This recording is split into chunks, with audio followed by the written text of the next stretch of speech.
আচ্ছা, তো আজকে সিলেবাসটা একটু বড় আছে, কিন্তু বোঝার জিনিসই বেশি, মুখস্থ জিনিস তুলনামূলক কম।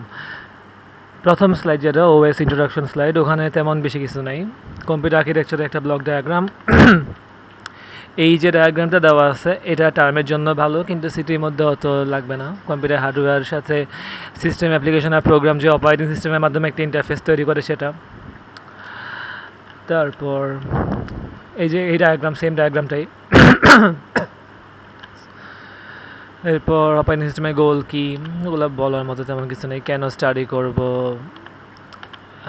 কমপ্লেক্সিটি, সোর্স কোডে লাইনের সংখ্যা।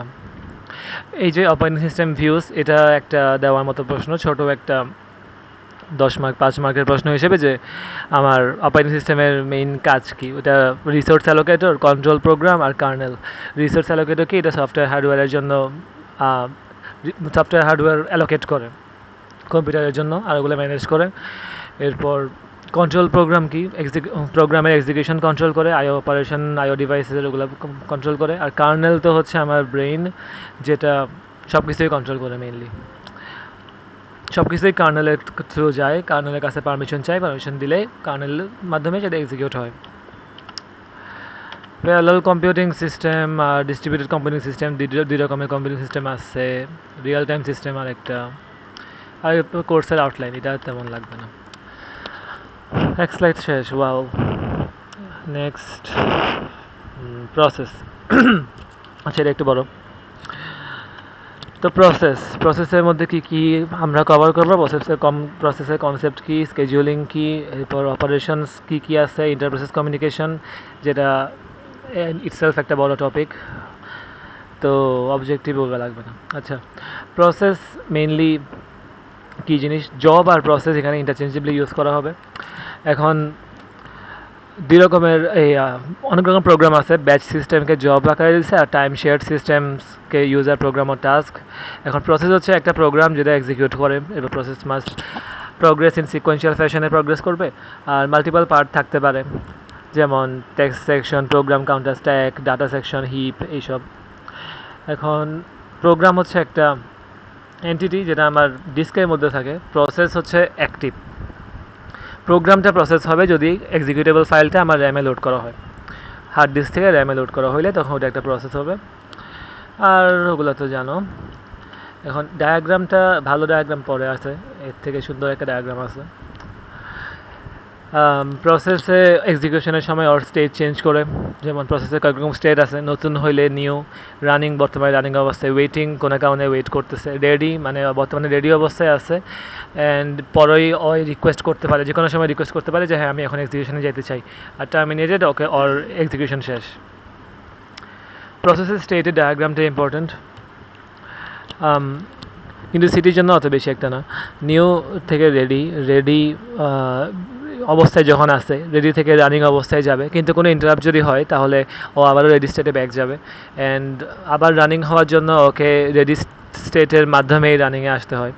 আর যদি রানিং হওয়া অবস্থায় কোনো কারণে ওয়েট করতে হয়, ওয়েটিং অবস্থায় ইন্টারাপ্ট ছাড়া অন্য কোনো হায়ার প্রায়োরিটি টাস্কের জন্য, ধরো প্রিএমটিভ স্কেজুলিং ইউজ করা হয়েছে, তাহলে ওয়েট করতেছে। ওয়েট করার পর আবার যখন রিজিউম করবে, তাহলে ওকে আবারও রেডি স্টেটের মধ্যে দিয়ে যেতে হবে। আর রানিং অবস্থায় যদি এক্সিট করে তাহলে টার্মিনেট হয়ে যাবে। তারপর প্রসেস কন্ট্রোল ব্লক অথবা টাস্ক কন্ট্রোল ব্লক, তো ওগুলো তো বুঝছোই যে একটা প্রত্যেকটা প্রসেসের জন্য একটা শেয়ার্ড একটা মেমোরি থাকে, ওই তার মেমোরি ব্লক অ্যালোকেট করা হয় ওই প্রসেসের জন্য। ওখানের মধ্যে প্রসেসের স্টেট, এরপর প্রোগ্রাম কাউন্টারের স্টেট, আমার প্রোগ্রামটা কোন জায়গায় এক্সিকিউট হচ্ছিল, সিপিইউ রেজিস্টারগুলোর কী অবস্থা, এরপর স্কেজুলিং ইনফরমেশনগুলোর কী অবস্থা, প্রায়োরিটি কী কী, এরপর কিউ এর অবস্থা কী, memory management information, account information, CPU clock time, কতটুক গেছে, IO স্ট্যাটাস, এইসব। এটা একটা এই ডায়াগ্রামটা ইম্পর্টেন্ট সিটির জন্য, যদি আমার কী বলে কনটেক্সট সুইচিং জিনিসটা এক্সপ্লেন করা লাগে। তো মেনলি আমার এখানে ডায়াগ্রামটা দিয়ে বোঝাচ্ছে আমার P0 এক্সিকিউট হচ্ছিল। P0 এক্সিকিউট হওয়া অবস্থায় কোনো কারণে আমাকে এখন P1কে সার্ভিস দেওয়া লাগবে, P1 এর প্রায়োরিটি হাই অথবা P1 আর্জেন্ট লাগতেছে, এমন কোনো কেস আসলো, তাহলে এই P0 এর ইনফরমেশনটা P0 এর জন্য করেসপন্ডিং পিসিবি 0তে তার স্টেটটা স্টোর করা হলো। সেটা একটা ইন্টারাপ্টের কারণে অথবা কোনো একটা সিস্টেম কলের কারণে হতে পারে। অ্যান্ড তারপর ওখানে সেখানে স্টোর করলো। তারপর আমার এই P1 যেহেতু আমাকে স্টার্ট করতে হবে, P1-এর পিসিবি থেকে বর্তমানে যে স্টেটটা আছে সেটা লোড করলো। সেটা ইনিশিয়ালি কিছু থাকবে না যেহেতু প্রসেসটা নতুন। তো যাই হোক, কিছু নাই মানেও তো খালি ওই এমটি অবস্থাটাই আমার বর্তমান প্রোগ্রাম কাউন্টার আর রেজিস্টার সব কিছুতে লোড করবে PCB1 থেকে। তো যখন লোড করা শেষ হবে তখন আমার প্রসেস 1 এক্সিকিউটিং অবস্থায় যাবে। এক্সিকিউটিং অবস্থায় যদি আমাকে আবারও প্রসেস 2কে মানে প্রসেস 0কে সার্ভিস দেওয়া লাগে, তাহলে আবারও সে তার ইনফরমেশন তার প্রসেস কন্ট্রোল ব্লকে স্টোর করবে এবং PCB0 এর ইনফরমেশন যেটা এখানে স্টোর করছিল সেটা লোড করে আবারও এক্সিকিউশনে যাবে। তেমন কিছু না। থ্রেড হচ্ছে আমার বলতে গেলে একটা প্রসেসেরই বিভিন্ন ছোটো ছোটো ভাগ যারা ইন্ডিপেন্ডেন্টলি এক্সিকিউট হতে পারে, ইউনিটস আর কি বলতে গেলে। মাল্টিপল প্রোগ্রামস পার প্রসেস, তো মাল্টিপল থ্রেড অফ কন্ট্রোলকে থ্রেড বলা হয়। ওই তো এখানে একটা কি বলে প্রসেসকে রিপ্রেজেন্ট করছে একটা সি স্ট্রাকচার দিয়ে, এটা অত ইম্পর্টেন্ট না। প্রসেস স্কেজিউলিং, তো প্রসেসটা স্কেজিউলিং বিভিন্ন রকমের হতে পারে, কোন প্রসেসটা আমার পরবর্তী এক্সিকিউশন করব সেটার জন্য। তো কিউ কয়েক রকমের হয়, জব কিউ যেখানে মধ্যে set of all process, ready queue যেটা হচ্ছে আমার বর্তমানে মেইন মেমোরিতে আছে, এক্সিকিউট জাস্ট হওয়া বাকি তা অবস্থায় যারা আছে, ডিভাইস কিউ যারা একটা আইও ডিভাইসের জন্য ওয়েট করতেছে। এখন এখানে একটা রেডি কিউ আর ভেরিয়াস আইও ডিভাইস কিউ এর একটা এক্সাম্পল দিল। এটা তেমন একটা ইম্পর্টেন্ট না, এটা জাস্ট দেখাইছে যে হ্যাঁ আমার রেডি কিউতে প্রসেস কন্ট্রোল ব্লকগুলোর মাধ্যমে আছে। এখানে ম্যাগনেটিক ডিস্ক আর টেপ, ওখানে মধ্যে তো জাস্ট হেড আর টেইলের মধ্যে মানে ওই তো ম্যাগনেটিক টেপের মধ্যে অথবা ডিস্কের মধ্যে তো ডাটা জাস্ট আছে, কিন্তু ওটা হচ্ছে আমার ওই জব কিউ, সবগুলো প্রসেস ওখানের মধ্যে আছে, কিন্তু ওইটা রেডি হওয়ার জন্য তো মেইন মেমোরিতে যাওয়া লাগবে। মেইন মেমোরিতে গেলে তার জন্য প্রসেস কন্ট্রোল ব্লক অ্যালোকেট করা লাগবে। আর ডিস্কের মধ্যেও সেম অবস্থা দিছে। আর টার্মিনালের মধ্যে ধরো একটা পিসিবি একটা প্রসেসে বর্তমানে এক্সিকিউশন হচ্ছে, কিউবের হেড আর টেইলের অবস্থা এখানে দেখাইছে। তো এটা অতটা ইম্পর্টেন্ট না এটা ওইটা। এখন কিউবের ডায়াগ্রাম একটা, রেডি কিউতে যখন বর্তমানে আছে যে কোনো সময় এক্সিকিউশনে যেতে পারে, এক্সিকিউশনে যখন যাবে তো সিপিইউতে ও এক্সিকিউট হওয়ার মাঝখানে কোনো আইও রিকোয়েস্ট হতে পারে, অথবা যদি মাইক্রোপ্রসেসর বলতেছি, এমবেডেড সিস্টেমসে আজকেই মানে যেদিন রেকর্ড করতেছি ওই দিন পড়ানো হয়েছে, মানে সিটি হয়েছে ইয়ার উপর রাউন্ড রবিন সিস্টেমের উপর। তো ওখানে টাইম স্লাইসের একটা ব্যাপার ছিল, তো হইতে পারে টাইম স্লাইস এক্সপায়ার হয়েছে, অথবা ফোর্ক হয়েছে। ফোর্ক মানে হচ্ছে একটা সিস্টেম কল যেটার কারণে একটা প্যারেন্ট প্রসেস থেকে একটা চাইল্ড প্রসেস তৈরি হয়। তো ওই স্লাইডটা আমাদের সিলেবাসে মানে সিটি সিলেবাসে নাই, তো ওটা বাদ দিলাম। তো ফোর্ক হয়েছে, অথবা কোনো একটা ইন্টারাপ্ট আসছে, এইসবের কারণে হইতে পারে আমার টাস্কটা এক্সিকিউশন হওয়ার সময় ব্রেকে গেছে। তো যদি ব্রেকে যায় ওকে আবারও এক্সিকিউশনে আসার জন্য রেডি কিউতে আবার যাওয়া লাগবে। অ্যান্ড পরবর্তীতে সিপিইউ ও যদি আবার রিকোয়েস্ট দেয় যে হ্যাঁ এখন আমি চাই যে আমি কন্টিনিউ করি, তাহলে সিপিইউটাকে আবার নিবে। এখন স্কেজুলার কয়েক রকমের আছে, শর্ট টার্ম স্কেজুলার আর সিপিইউ স্কেজুলার, যেখানে হচ্ছে পরবর্তীতে কোন টাস্কটা select which process should be executed next and allocate CPU। কখনো কখনো একটা সিস্টেমে শুধুমাত্র শর্ট টার্ম স্কেজুলারই থাকে, এটা অনেক ফ্রিকুয়েন্টলি ইনভোক করা হয়, মানে একটু পরপরই জাস্ট চেক দেয় যে আচ্ছা আমার এখন কোনটা এক্সিকিউট করা দরকার। এটা রিলেটেবল লাগার জন্য বলতে পারি যে ওই RTOS-এ EDF-এর আর্লিয়েস্ট ডেডলাইন ফার্স্ট অ্যালগোরিদমটার মধ্যে যেরকম হইতো যে একটু পরপর চেক দিত যে কোনটা ডেডলাইন আগে পরে আসতেছে ওটাকে করতে হবে, অথবা প্রিএমটিভের ক্ষেত্রেও মানে এভাবেই চেক দেয় যে কোনো হাই প্রায়োরিটি টাস্ক আসছে কিনা, আসলে প্রিএমশন করা দরকার। লং টার্ম স্কেজুলার হচ্ছে ওই ডিসাইড করে কোন প্রসেসগুলোকে রেডি কিউতে আনা লাগবে, এটা ইনফ্রিকুয়েন্টলি একটু কয়েক সেকেন্ড পরপর করা হয়। তো শর্ট টার্ম আর লং টার্মের মধ্যে মেইন পার্থক্য হচ্ছে শর্ট টার্মে হচ্ছে এক্সিকিউশনের জন্য, মানে ও রেডি কিউতে চেক করে ডিসাইড করবে যে আচ্ছা আমি পরবর্তী কোন টাস্কটাকে আমি সিপিইউতে অ্যালোকেট করব। কিন্তু লং টার্ম স্কেজুলার হচ্ছে আমার ডিস্কের মধ্যে চেক করে, ডিস্ক থেকে ডিসাইড করে আমি কাকে রেডি কিউতে মানে র্যামে আনবো কাকে, সিপিইউতে না, এখনও এক্সিকিউশনে আসতেছি না, র্যামে আনবো কাকে, ওইটা লং টার্ম স্কেজুলার ডিসাইড করে। আর লং টার্ম স্কেজুলার কন্ট্রোল করে ডিগ্রি অফ মাল্টি প্রোগ্রামিং, কারণ মানে ও একসাথে কতগুলোকে রেডি কিউতে আনতে পারতেছে। এটার উপর ডিপেন্ড করতেছে। প্রসেস ডেসক্রাইব করা যায় আইও বাউন্ড প্রসেস, যেখানের মধ্যে ইনপুট আউটপুটের মধ্যে বেশি সময় লাগে, আর সিপিও বাউন্ড যেখানের মধ্যে কম্পিউটেশনের জন্য সময় বেশি লাগে। লং টার্ম স্কেজুলার একটা গুড প্রসেস মিক্স চায়, এটা একটা আসার মতো প্রশ্ন, সিটির মধ্যেও জন্য ইম্পর্টেন্ট। লং টার্ম স্কেজুলার একটা ভালো প্রসেসের মিক্সচার চায়।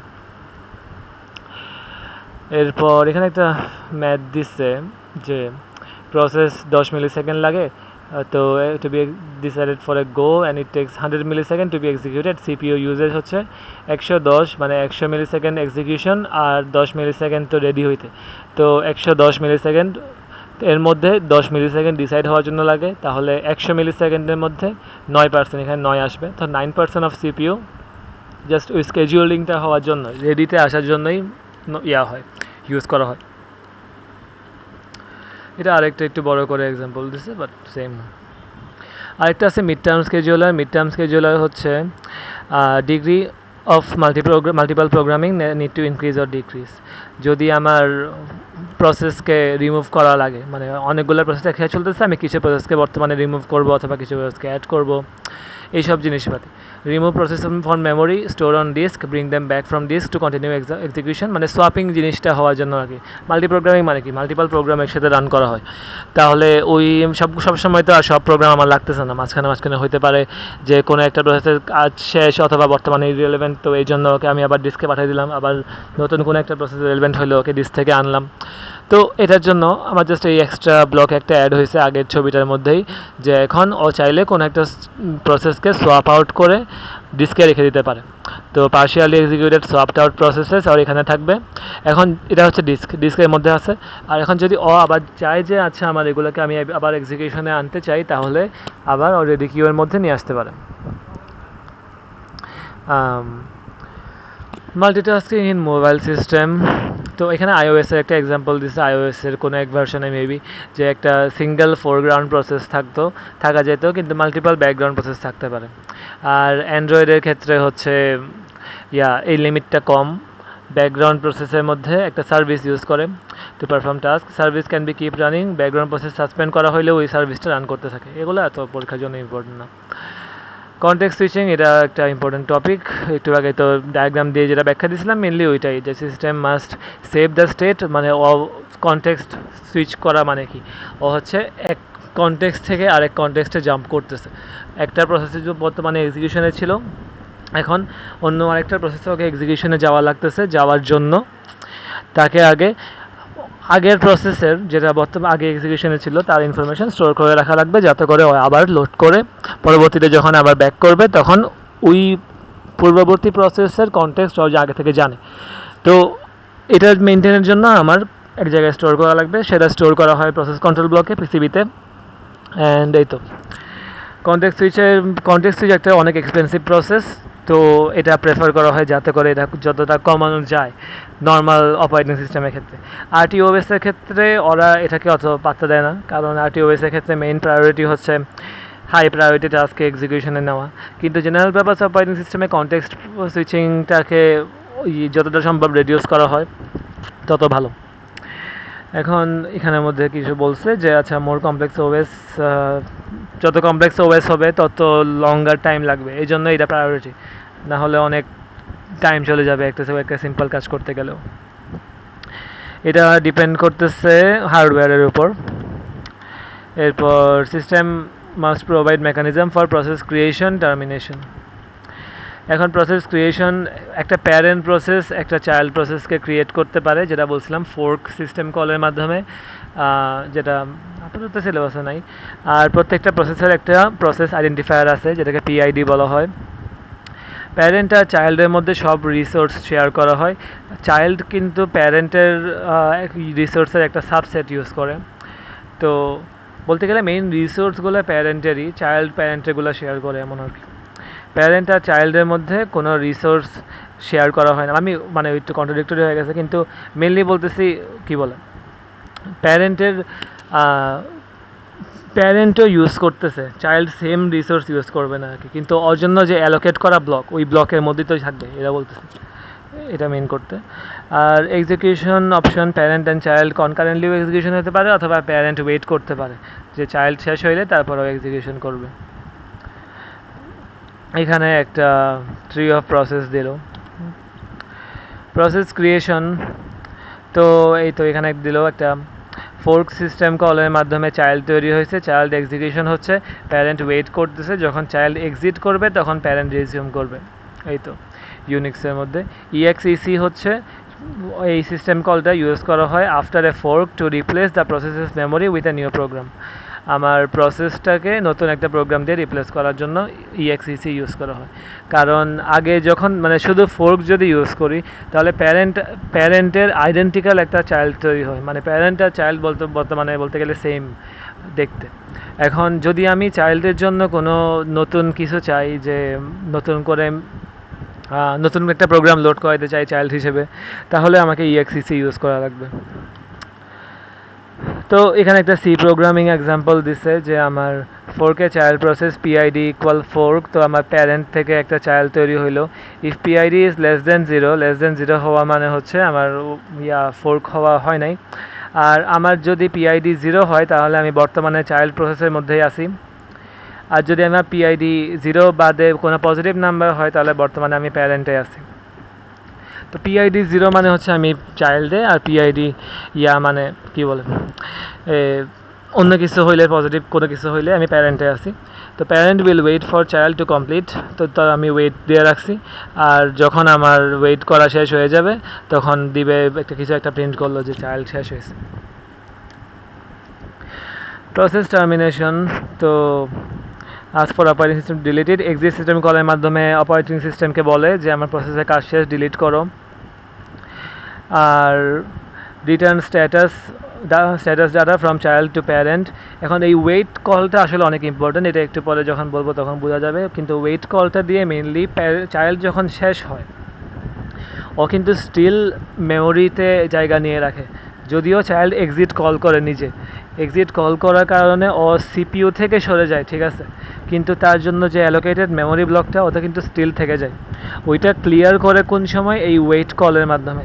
প্যারেন্ট যদি ওয়েট করার পর বুঝতে পারে যে আচ্ছা হ্যাঁ প্যারেন্টের মধ্যে ওয়েট ছিল বেসিক্যালি, যদি ওয়েট থাকে তাহলে প্যারেন্ট পরবর্তী গিয়ে বুঝতে পারে যে তাহলে কি বলে আমার এই চাইল্ডটার এক্সিকিউশন করা শেষ। তো যখন প্যারেন্ট এটা বুঝতে পারে এই ওয়েট সিস্টেম কলের কারণে, তখনই ওএসকে বলা হয় যে আমার এই মেমোরি ব্লকটা ক্লিন করে দাও, এখন আর জন্য চাইল্ড প্রসেসের জন্য এক্সট্রা কোনো জায়গা রাখার দরকার নেই। তো তখনই একমাত্র ক্লিয়ার হয়, প্রসেসের রিসোর্স ডিঅ্যালোকেট হয় ওএস এর মাধ্যমে। Parent may terminate the execution of a children process using abort use করলে, মানে ওয়েট ছাড়া অ্যাবোর্ট ইউজ করলে ডিরেক্টলি চাইল্ডের প্রসেস বাদ দিয়ে দেওয়া হয়। তো এগুলো কয়েক ক্ষেত্রে হতে পারে যে যদি চাইল্ডে বেশি পরিমাণ রিসোর্স নিয়ে ফেলে, অথবা যে চাইল্ডের মধ্যে টাস্ক অ্যাসাইন করা হয়েছিল ওই টাস্কটা এখন লাগতেছে না, তাহলে চাইল্ডকেও আর লাগবে না। আর অথবা প্যারেন্ট নিজেই এখন এক্সিট করবে, তাহলে যদি প্যারেন্ট না থাকে তাহলে চাইল্ডকে থাকতে দিবে না, তখন একটা অটোমেটিক অ্যাবোর্ট সিস্টেম কল হয়ে যাবে। এখন যদি একটা প্রসেস টার্মিনেট করা হয় আর সবগুলো চিলড্রেনও কাটতে হবে, তো এটাকে কাস্কেডিং টার্মিনেশন বলা হয়, যেটা ডাটাবেজের ওই যে অন ডিলিট কাস্কেড এই জিনিসটা দিয়ে বুঝতে পারো। তো parent process may wait for the termination of a child process using wait, ওই তো যেটা বলছি। আর call returns the status information and the PID of the terminated process, যে প্রসেসটা বর্তমানে টার্মিনেট হয়েছে তার স্ট্যাটাস ইনফরমেশন আর পিআইডি আমাকে দিবে। এখন যদি কোনো প্যারেন্ট ওয়েট না করে তাহলে কিন্তু ওইটাকে একটা জম্বি প্রসেস বলা হয়, কারণ ও এক্সিকিউশনে যাচ্ছে না, ও তার সিপিইউতে কোনো রিসোর্স অ্যালোকেট করা নাই, কারণ ও এক্সিট কল করছে নিজে।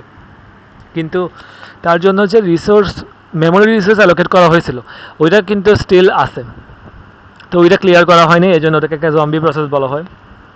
আর যদি প্যারেন্ট টার্মিনেট করা হয় ওয়েট কল না করেই প্যারেন্টকে টার্মিনেট করে দেওয়া হয়েছে, তাহলে প্রসেসকে অরফান বলা হয়। তো কোনো প্যারেন্ট নাই আর কি মেনলি।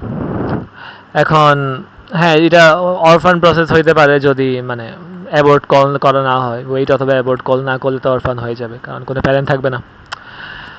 আচ্ছা, এখানে একটা ব্রাউজারের আর্কিটেকচার দেখাইছে, এটা অত তেমন ইম্পর্টেন্ট না, কয়েকটা অ্যানালজি দিচ্ছে, ওগুলো তেমন দরকার নেই। ইন্টার প্রসেস কমিউনিকেশন এটা এখান থেকে একটু শুরু হয়েছে, তো শুরুর দিকের কথাগুলো হালকা পাতলা বলে যাই, কিন্তু এরপরে আমি আমার নোটে জাম্প করব এই স্লাইডটা শেষ হলে। তো processes within a system independent হতে পারে, কোঅপারেটিং হতে পারে। দুই টাইপের প্রসেস আছে। যদি আমাকে প্রসেসকে ক্লাসিফাই করতে বলে, দুই রকমের প্রসেস, কোঅপারেটিং আর ইন্ডিপেন্ডেন্ট। ইন্ডিপেন্ডেন্ট মানে কি, তার অন্য কাউকে লাগে না, ও একাই একটা সিঙ্গেল প্রসেস আছে, ওটা এক্সিকিউট করে শেষ। কোঅপারেটিং হচ্ছে একটার আউটপুট আরেকটার উপর ডিপেন্ডেন্ট, এরকম টাইপের কোনো একটা ডিপেন্ডেন্সি আছে নিজেদের মধ্যে। তো কোঅপারেটিং হওয়ার কারণ কি হতে পারে, ইনফরমেশন শেয়ার করতে, কম্পিটিশনের স্পিড বাড়াতে, যেমন ম্যাট্রিক্স মাল্টিপ্লিকেশনের ক্ষেত্রে মাল্টিপল থ্রেডসে কাজ করতে পারলে ক্যালকুলেশন অনেক ফাস্ট হয়, মডুলারের জন্য, কনভিনিয়েন্সের জন্য।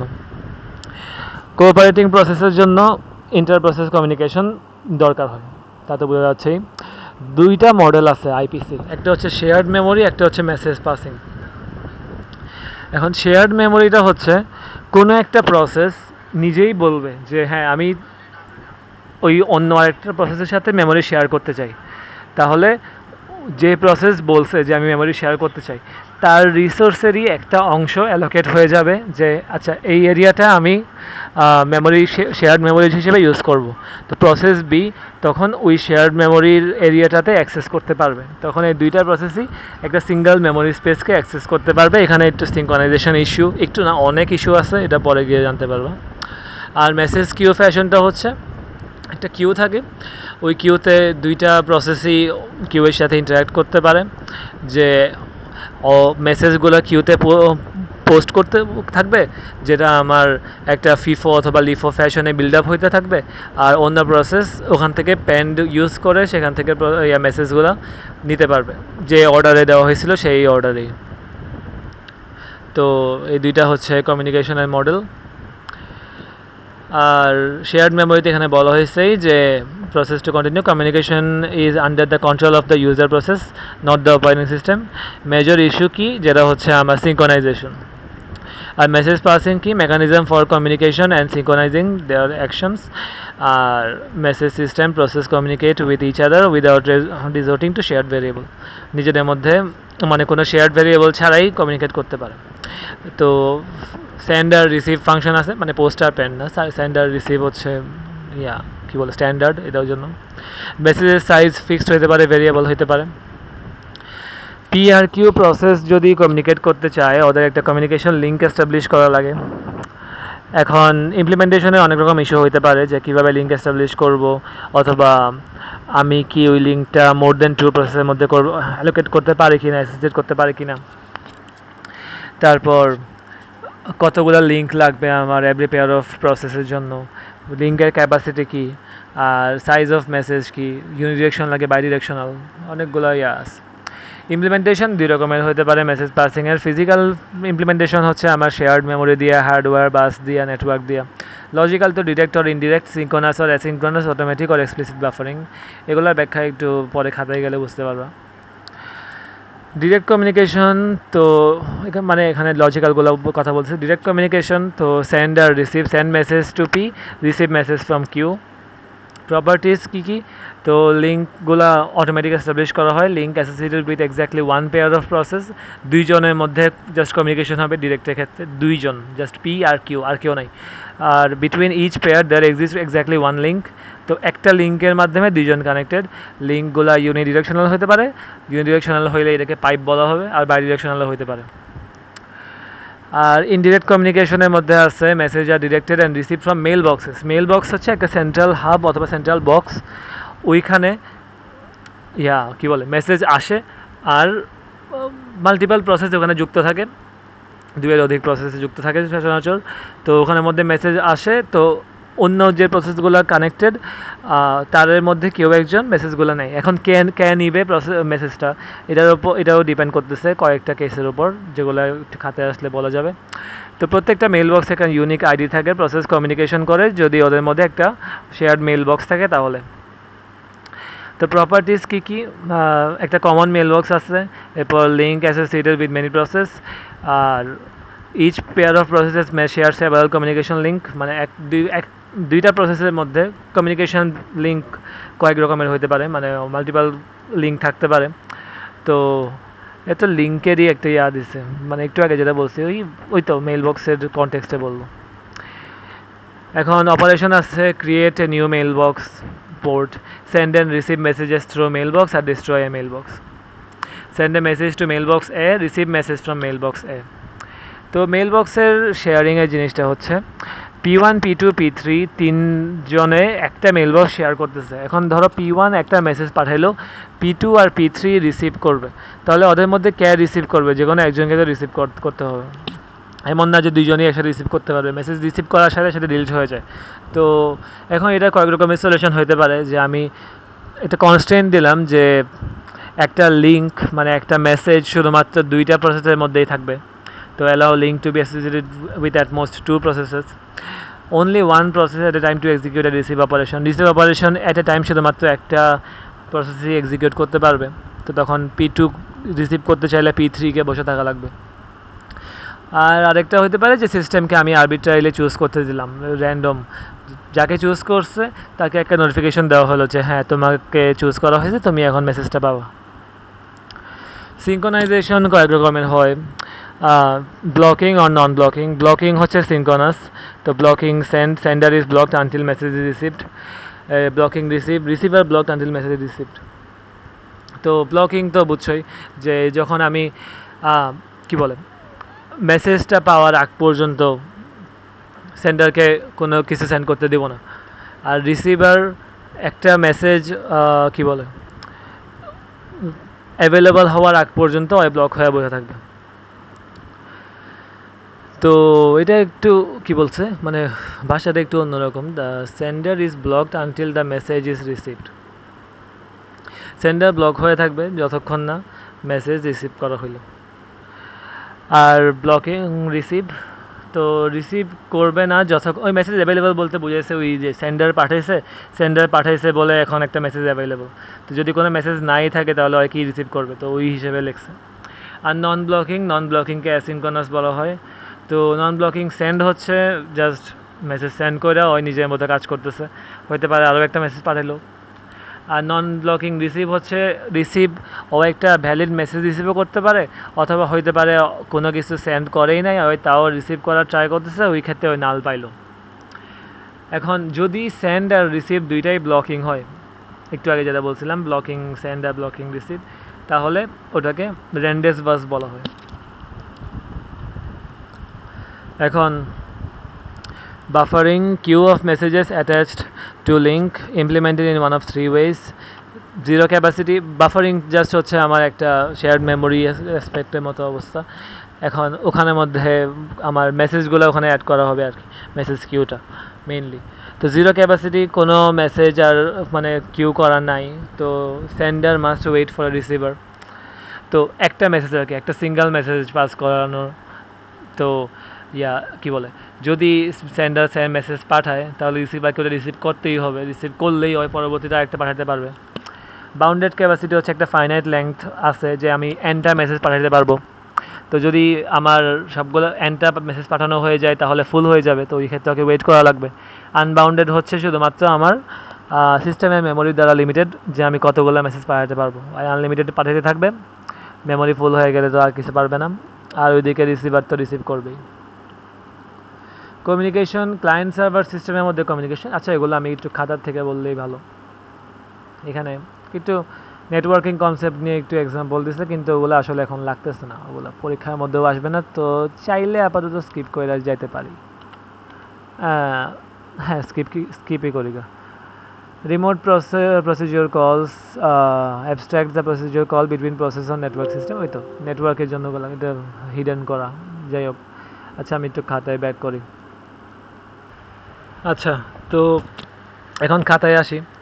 হাতের লেখা থেকে ভয় পাওয়ার লাভ নেই, মানে দরকার নেই, এগুলো আমি বোঝার জন্যই দেখতেছি। মেনলি আমি এইটার সাথে পেইন্ট মিলে দেখাবো, সমস্যা নেই। তো এতক্ষণ মুখস্থ জিনিসপাতি গেছে, এখন একটু বোঝার জিনিসে আসছে। ইন্টারপ্রসেস কমিউনিকেশন, তো কমিউনিকেশন দুই রকমের, শেয়ার্ড মেমোরি আর মেসেজ পাসিং। এগুলো নিয়ে তো আগে বলা হয়েছেই, ইন্ডিপেন্ডেন্ট হতে পারে, কোঅপারেটিং প্রসেস হতে পারে, এগুলো স্লাইডের মধ্যে ছিল, নতুন তেমন কিছু নেই আপাতত। আর ইনিশিয়েটরের মেমোরি পোর্শনটাই শেয়ার্ড মেমোরি হিসেবে ইউজ হয়, যেটা আগে বলছিলাম। এখানে একটা কনজিউমার প্রডিউসার প্রবলেমটা নিয়ে হালকা বলা হয়েছিল, কিন্তু এটা আসলে সিরিজ সিলেবাসে নাই, মানে এটা আরও পরে পড়ানো হয়েছে। এখন কনজিউমার প্রডিউসার প্রবলেমটা যদি হালকা, মানে এখানে যতটুকু বলছিল ওটা যদি বলি, যে শেয়ার্ড মেমোরি ওরা ইউজ করতেছিল। শেয়ার্ড মেমোরি ইউজ করা এই ক্ষেত্রে কনভিনিয়েন্ট। যে এখানে এক্সাম্পল দেওয়া হয়েছিল কম্পাইলার আর অ্যাসেম্বলারের মধ্যে। কম্পাইলারের কাজ হচ্ছে কি বলে, অ্যাসেম্বলি কোডকে অ্যাসেম্বল করা, আর অ্যাসেম্বলারের কাজ হচ্ছে কি বলে, অবজেক্ট মডিউলকে করা আর কি, লোড করা। তো যদি কম্পাইলারে অ্যাসেম্বল না করে তাহলে তো অ্যাসেম্বলারের কাজ করতে পারবে না। তো কম্পাইলারে হচ্ছে প্রডিউসার, যে আমার অ্যাসেম্বলি কোড প্রডিউস করতেছে, আর অ্যাসেম্বলার হচ্ছে অ্যাসেম্বলি কোড কনজিউম করতেছে, টেক করে। তো দুইটাতে একসাথে হতে পারে না। অ্যাসেম্বলার যদি করে, প্রডিউসার হিসেবে কাজ করে, যখন ওই অবজেক্ট ফাইল ক্রিয়েট করবে, তখন আবার কি বলে, অবজেক্ট মডিউল, এখানে অবজেক্ট মডিউল লিখছি, লোডার কি করে, তখন সে ওই অবজেক্ট ফাইলকে কনজিউম করবে ইএক্সি ফাইল বানানোর জন্য। তো মেন কথা হচ্ছে, যখন একজন প্রডিউসার যখন একটা জিনিস প্রডিউস করবে, একজন কনজিউমার তখন সেটা কনজিউম করতে পারবে। প্রডিউসার যদি কোনো কিছু প্রডিউসই না করে, তাহলে কনজিউমারের কনজিউম করা কিছু থাকবে না। তো এটা একটা, এই প্রবলেমটা এখানে কি, এটা এখানে বলে নাই, প্রবলেমের জিনিসটা আরও পরে আসছে, তো এটা আসলে সিটির জন্য ইরেলেভেন্ট। তো আপাতত যাই।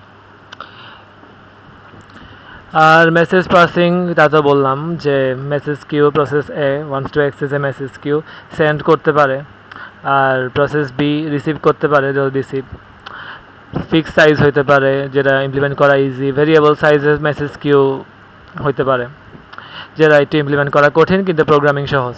ফিক্স সাইজের ক্ষেত্রে প্রোগ্রামিংটা একটু কঠিন, যেহেতু তোমার সাইজ ফিট করার কনস্ট্রেন্ট থাকতেছে। পি আর কিউ যদি কমিউনিকেট করতে চায়, কমিউনিকেশন লিঙ্ক এস্টাবলিশ করা লাগবে। লজিক্যাল ইমপ্লিমেন্টেশনের মধ্যে ডিরেক্ট অর ইনডিরেক্ট, সিনক্রোনাস আর অ্যাসিনক্রোনাস, অটোমেটিক অর এক্সপ্লিসিট। তো ডিরেক্ট আর ইনডিরেক্টের কথা তো একটু আগে বললামই, যে আমার সেন্ডার রিসিভ মধ্যে ডিরেক্ট কানেকশন থাকবে, আর ইনডিরেক্টের ক্ষেত্রে একটা মেল বক্সের থ্রু কানেক্টেড থাকবে। তো মেল বক্সে যদি মাল্টিপল প্রসেস থাকে, তাহলে একজন যদি পাঠায়, কে রিসিভ করবে, এটা এখন ডিপেন্ড করতেছে কয়েকটা ফ্যাক্টরের উপর। যে আমার কি বলে, লিঙ্কটা চাইলে আমি করতে পারি যে শুধুমাত্র দুইটা প্রসেসের মধ্যেই লিমিটেড, অথবা আমি এমনও করতে পারি যে একটা অ্যাট এ টাইম শুধুমাত্র একটা প্রসেস রিসিভ করতে পারবে কোনো একটা ইনফরমেশন। আর আরেকভাবে করা যায়, যেটা হচ্ছে আরবিট্রারিলি সিলেক্ট করবে ওএস, তাকে নোটিফাই করে দেওয়া হবে। সিনক্রোনাইজেশন ব্লকিং হতে পারে, নন ব্লকিং হতে পারে। তো যদি দুইটাই ব্লকিং হয়, তাহলে তো মানে সেন্ডিং রিসিভিং দুইটাই যদি ব্লকিং হয়, তাহলে রেন্ডেস বাস বলা হয়। আর বাফারিং, তো কিউ অফ মেসেজকে বলা হয় বাফার। তিনভাবে ইমপ্লিমেন্ট করা যায়, জিরো ক্যাপাসিটি, বাউন্ডেড আর unbounded capacity. Client server socket, মানে ওই কমিউনিকেশন জিনিসটা, নেটওয়ার্কিংয়ের বিষয়টা, ওটা একটু স্কিপ করে যায়, ওটা এখন সিটির জন্য রেলেভেন্ট না। এখন ইন্টার প্রসেস কমিউনিকেশন, যেটা নতুন যে স্লাইডটা, ওই স্লাইডটাতে এখন যাব না, স্লাইডটাতে যাব একবারে নর্মাল পড়াবাতি শেষ করে। তো এটার জন্য আগের থেকে জানা কনটেক্সট হচ্ছে, আমার টাস্ক দুই রকমের, একটা হচ্ছে কোঅপারেটিং আর ইন্ডিপেন্ডেন্ট, দুই রকমের টাস্ক।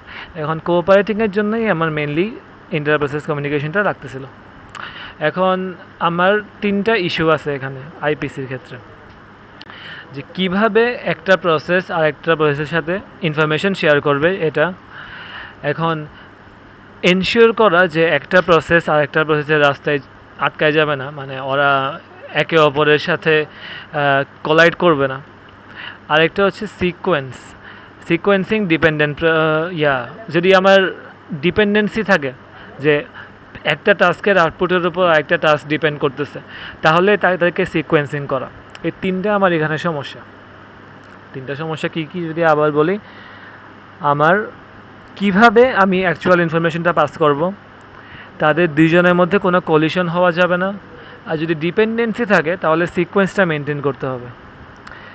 তো একটা যদি প্রবলেমে আসি, তাহলে হচ্ছে রেস কন্ডিশন সবার এমনি জানার কথা, তাও যদি বলি যে আমার প্রসেস এ অ্যান্ড বি যদি ধরো সেম রিসোর্স শেয়ার করতেছে। একটা এক্সাম্পল দেওয়া হলো যে প্রসেস এ আর প্রসেস বি এখানের মধ্যে রিড করতেছে একটা কাউন্টারের ভ্যালু, তারপর কাউন্টারের ভ্যালু ইনক্রিমেন্ট করতেছে, এরপর কাউন্টার ভ্যালুকে রাইট করতেছে। দুইটা প্রসেসের মধ্যেই সেম কোড ব্লকটা আছে, অ্যান্ড এটা এজিউম করা হচ্ছে যে এখানের মধ্যে এই কাউন্ট ভেরিয়েবলটাকে শেয়ার করা হচ্ছে এ আর বি। তো রেস কন্ডিশনের বিষয়টা হলো, ধরলাম ইনিশিয়ালি এ রিড এক্সিকিউশনে গেছে, প্রসেস এক্সিকিউশনে গেছে, তো রিড করছে যে কাউন্টের মান 10। এখন যখন রিড করছে 10, যখন 10কে ইনক্রিমেন্ট করে 11 বানাবে, বানানোর আগেই মানে বানাইতে পারে নাই এখনও, তার সাথে সাথে কনটেক্সট সুইচ হয়ে গেছে, কোনো প্রিএমশনের কারণে কনটেক্সট সুইচ হয়েছে। কনটেক্সট সুইচ হওয়াতে তো এখন এই টাস্ক এর পিসিবিতে স্টোর করছে যে আচ্ছা আমি লাস্ট দেখছিলাম কাউন্টের মান 10 ছিল, 10 আমার পিসিবিতে স্টোর করা। একটু ড্র করে সুবিধা হয়, লাল দিয়ে দেখে। তো এই অর পিসিবিতে স্টোর করে রাখবে, যে এটা হচ্ছে এ এর পিসিবিতে স্টোর করে রাখবে যে আমার কাউন্টের মান 10। তো এখন কনটেক্সট সুইচ যেহেতু হয়েছে, বি এখন আবারও কাউন্টের ভ্যালু রিড করলো, কাউন্টের ভ্যালু ইনিশিয়ালি 10 ছিল, তো বিও 10-এ রিড করছে। এখন বি ইনক্রিমেন্ট করতে গিয়ে ইনক্রিমেন্ট করতে পারছে, কনটেক্সট সুইচ হয় নাই, তো এখন ওর মান হয়ে গেছে 11। তো ধরলাম 11 হওয়ার পরে আমার কনটেক্সট সুইচ হইলো, তো কনটেক্সট সুইচ যদি হয় তাহলে এই 11 আমার ওর পিসিবি বি এর মধ্যে স্টোর হয়ে গেল, যে আচ্ছা আমি লাস্ট দেখছিলাম বি প্রসেসে আমার সি কাউন্টের মান 11 ছিল। এখন কনটেক্সট সুইচ যেহেতু হয় এতে আবার আসছে, ও এখন বললো আচ্ছা আমি এতে লাস্ট দেখছিলাম কত কাউন্টের ভ্যালু, দেখলো 10 ছিল, তো 10 যেহেতু ছিল এখন ওই কাউন্ট প্লাস প্লাসের মধ্যে গিয়ে 10কে বানিয়ে দিবে 11। তো 11 বানালো, 11 বানাইছে ঠিক আছে, কিন্তু অ্যাকচুয়ালি হওয়া উচিত ছিল কি, যদি আমি একটু সিকোয়েন্সিয়ালি চিন্তা করতাম যে 10 থেকে 11 হইলো, আর এখানে এই 11 থেকে এখানে গিয়ে 12 হইলো, কিন্তু এখন তো 11 হয়েছে, 11 থেকে বেশি তো হচ্ছে না, এই 10-11 হয়েছে, এই 10-11 হয়েছে। এখন এই জিনিসটা উল্টাভাবে হইতো যদি আমার আগে বি আসতো পরে এ আসতো, যাই হোক যেটাই হোক, আমার প্রসেস এ আর প্রসেস বি রেস করতেছে যে কে আগে ওদের এক্সিকিউশনটা শেষ করবে। তো রেস করতে গিয়ে ওদের মধ্যে কনটেক্সট সুইচিং হয়েছে, অ্যান্ড কনটেক্সট সুইচিং হইতে গিয়ে যে ডিজায়ার্ড আউটকামটা আমাদের আসার কথা ছিল সেটা আমরা পাই নাই, 12 আমরা পাই নাই। আমরা চাইছিলাম পরপর 2বার যাতে কাউন্টার প্লাস প্লাস হয়, কিন্তু আমরা পাইছি একবার কাউন্ট প্লাস প্লাস হওয়ার আগেই কনটেক্সট সুইচ হয়েছে, আর একবার কাউন্ট প্লাস হওয়ার পরে কনটেক্সট সুইচ হয়েছে। তো দিন শেষে আমরা আমাদের মনের মতো রেজাল্ট পাই নাই, অ্যান্ড এটা হচ্ছে আমার একটা রেস কন্ডিশন। এখন 2 or more প্রসেসেস সেম রিসোর্সকে অ্যাক্সেস করতে চাবে, যেখানের মধ্যে portion of code or region যদি সেম হয়, যে সেম কোড আছে আমার দুইটা প্রসেসের মধ্যে অথবা মাল্টিপল প্রসেসের মধ্যে, ওইটাকে ক্রিটিক্যাল রিজিয়ন বলা হয়। এখন ধরলাম আরেকটা এক্সাম্পল, যে আচ্ছা আমার একটা কিছু একটা আছে, যে আমার ABC, program C, program N, আর প্রসেস এ আর প্রসেস বি দুইজনই এই 7 নাম্বার ইন্ডেক্সের যে মেমোরি তাকে শেয়ার করতেছে। ওই মেমোরি না, এটা কোড আর কি, মানে 7 নাম্বার লাইনের ধরলাম ওর কাজ হচ্ছে কি বলে এই ইনপুট করা, যে আমার বর্তমানে আইএনের মান ইনের মান 7 আছে, তার মানে 7 হচ্ছে আমার নেক্সট অ্যাভেলেবল স্পেস, আর আউটের মান 4 আছে, তার মানে আমার এই আউটের মধ্যে যে ভ্যালুটা আছে ওইটাই আমার ইনের মধ্যে প্রিন্ট করা হবে। মানে আউট মানে কি, আমার এই এই 4 নাম্বারের দেশে যেটা আছে তাকে আমি প্রিন্ট করব, আর আমি আউটপুটটাকে কই প্লেস করব, ইনের মধ্যে। ইন মানে কি, আমার নেক্সট অ্যাভেলেবল অ্যাড্রেস কোনটা, 7, ঠিক আছে, সমস্যা নাই। এখন প্রসেস এ 7 দেখলো খালি আছে, তো ধরলাম আচ্ছা 7-এর মধ্যে কিছু একটা প্লেস করলো। এখন 7-এ যেহেতু প্লেস করছে, ধরো আমি 7-এর মধ্যে ডি রাখলাম, ডি যেহেতু রাখছি, এখন আমার তাহলে 7কে ইনক্রিমেন্ট করে 8 বানিয়ে দেওয়ার কথা, যাতে করে প্রসেস বি এসে 7-এর মধ্যেই আবার না রাখে। তো 8 বানাইতে যখন যাবে, বানানোর আগেই কনটেক্সট সুইচ হয়ে গেছে। কনটেক্সট সুইচ হওয়াতে এখন প্রসেস বিতে আমি আছি, তো প্রসেস বি গিয়ে দেখবে যে আচ্ছা আমার তো তাহলে 7 নেক্সট অ্যাভেলেবল, কারণ প্রসেস বি এর জন্য তো আমার ইনের মান এখনও 7ই আছে, ইনের মানটা আমি বাড়াইতে পারিনি। তো যেহেতু বাড়াইতে পারি নাই, প্রসেস বি মনে করে কিছু একটা লিখবে, তো ও মনে করো লিখবে ই, তো এখন ওই ডি কে ই বানিয়ে দিল। ও জানে না এখানে ডি আছে, ওই ডিরেক্টলি জাস্ট বসাই দিছে ই। তো এই তো, এখন এটা উল্টাভাবে হইতে পারতো যদি প্রসেস বি আগে আসতো, প্রসেস এ পরে আসতো, কিন্তু এগেইন হওয়ার কথা ছিল কি আগে ডি এরপরে ই, কিন্তু হয়ে গেছে কি ডি লেখা হয়ে পরে ওটা ওভারল্যাপ হয়ে ই হয়ে গেল। তো এগেইন এখানে রেস হচ্ছে, দুইটা প্রসেস চাচ্ছে ওরা আগে শেষ করতে, তো এটা একটা রেস কন্ডিশন। অ্যান্ড ওদের এই সেকশনটাই হচ্ছে আমার ক্রিটিক্যাল সেকশন, যেহেতু ওরা সেম এরিয়াটা কোড এরিয়া অথবা মেমোরি এরিয়া শেয়ার করতেছে। এখন এটার সলিউশন হচ্ছে মিউচুয়াল এক্সক্লুশন। মিউচুয়াল এক্সক্লুশন মানে হচ্ছে একটা যখন অ্যাক্সেস করবে আর একটা অ্যাক্সেস করতে পারবে না, মিউচুয়ালি ওরা এক্সক্লুড করবে। এখন আমার একটা কোঅপারেটিভ প্রসেসের মধ্যে কি কি স্টোর করা থাকে, ভেরিয়েবল, কোড সেকশন, রিসোর্স, ওগুলো তো বলা হয়েছিলই। আর এখানে আরেকটা রেস কন্ডিশনের এক্সাম্পল দেওয়া হইলো যে আমার ইনিশিয়ালি এর মান 10 আছে, যে আমার P1 প্রসেস আর P2 প্রসেস ইনিশিয়ালি এর মান 10। তো ইন্টিজার এক্স ইকুয়াল এ, এক্স প্লাস প্লাস 10 সেকেন্ডের জন্য স্লিপ করো এ ইকুয়াল এক্স, আর ইন্টিজার ওয়াই ইকুয়াল এ, ওয়াই মাইনাস মাইনাস 10 সেকেন্ডের জন্য স্লিপ করো এ ইকুয়াল ওয়াই। তো এখন ইনিশিয়ালি ধরলাম আমার হচ্ছে কী বল এর মান হচ্ছে 10, তাহলে এক্স এর মান 10 আসলো, এক্স এর মান প্লাস প্লাস করলাম, তো এক্স এর মান 11 হইলো। এখন আমি স্লিপে আছি, তো যখন স্লিপে আছে, স্লিপ থাকা অবস্থায় আমার প্রসেস কিন্তু চলতেছেই, কিন্তু সিপিইউ এখন আইডল আর কি, সিপিইউতে কোনো ইন্টারাপ্ট করা হয় নাই, সিপিইউ আইডল অবস্থায় আছে। তো যেহেতু সিপিইউ আইডল অবস্থায় আছে ধরলাম, তাহলে আমার P2 টাস্কটাও আমার রেডি কিউতে ছিল, এক্সিকিউশন চাচ্ছে। সিপিইউ আইডল থাকা অবস্থার কারণে ওর P2তে তো চেক দিল, আচ্ছা P2 এর কী অবস্থা। তো P2তে দেখলো যে আমার এর মধ্যে 10, তো ওয়াই এর মধ্যে 10 অ্যাসাইন করলো, ওয়াই মাইনাস মাইনাস করে ওয়াই এর মান এখন হয়ে গেল 9। আবারও যখন স্লিপে যে গেল, স্লিপে গিয়ে আচ্ছা এখন দুইজনই স্লিপ করতেছে, কিন্তু ওই আগে স্লিপ করছে, তো এই জন্য ওই আগে ওয়েক আপ হবে, আগে যেহেতু ওয়েক আপ হবে তো ও আগে রেডি কিউতে যাবে, আগে রেডি কিউতে যাবে মানে পরবর্তীতে ও এক্সিকিউট হবে। তো পরবর্তীতে ও এক্সিকিউট হবে, এক্সিকিউট হওয়ার সময় গিয়ে দেখে এ ইকুয়াল এক্স, এক্সের মান আমি 11 জানতাম, তো 11ই আমি অ্যাসাইন করলাম, 11 অ্যাসাইন করলাম এতে, এর মান এখন 11। এখন এর কাজ শেষ, প্রসেস 2 এখন সার্ভিস লাগবে, প্রসেস 2 সার্ভ করতে গিয়ে দেখলো যে আমার এর মান ওয়াই দিতে হবে, ওয়াই মানে কি 9, তো 9 দিলাম। তো এখানে জিনিসটা কি হইলো, এর মান একবার 11 হইলো, পরে গিয়া 9 হয়ে গেল। এখন যদি উল্টা হইতো যে আগে প্রসেস 2 শুরু হয়েছে পরে প্রসেস 1 শুরু হয়েছে, তো আগে এর মান 9 হইতো, পরে গিয়া 11 হয়ে যেত। কিন্তু যদি আমি একটা সিকোয়েন্সিয়াল ফ্যাশনের কথা বলি, এটা আসলে হওয়ার কথা ছিল কি 10 ছিল, 10 থেকে 1 যোগ করে 11 হয়েছে, পরে আবার 1 বিয়োগ করে আবার 10 হয়ে গেছে, তো দিন শেষে আমার মান 10ই থাকার কথা ছিল, কিন্তু লাস্টে গিয়ে আমি পাচ্ছি কি হয় 9 অথবা 11।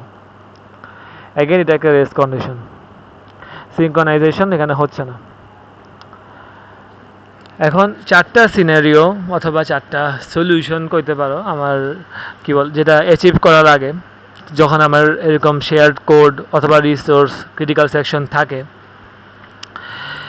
তো এখানের মধ্যে ক্রিটিক্যাল সেকশনে একটা জেনারেল সিনট্যাক্স আছে যে আমার ক্রিটিক্যাল সেকশনের উপরে একটা এন্ট্রি সেকশন থাকবে, একটা এক্সিট সেকশন থাকবে।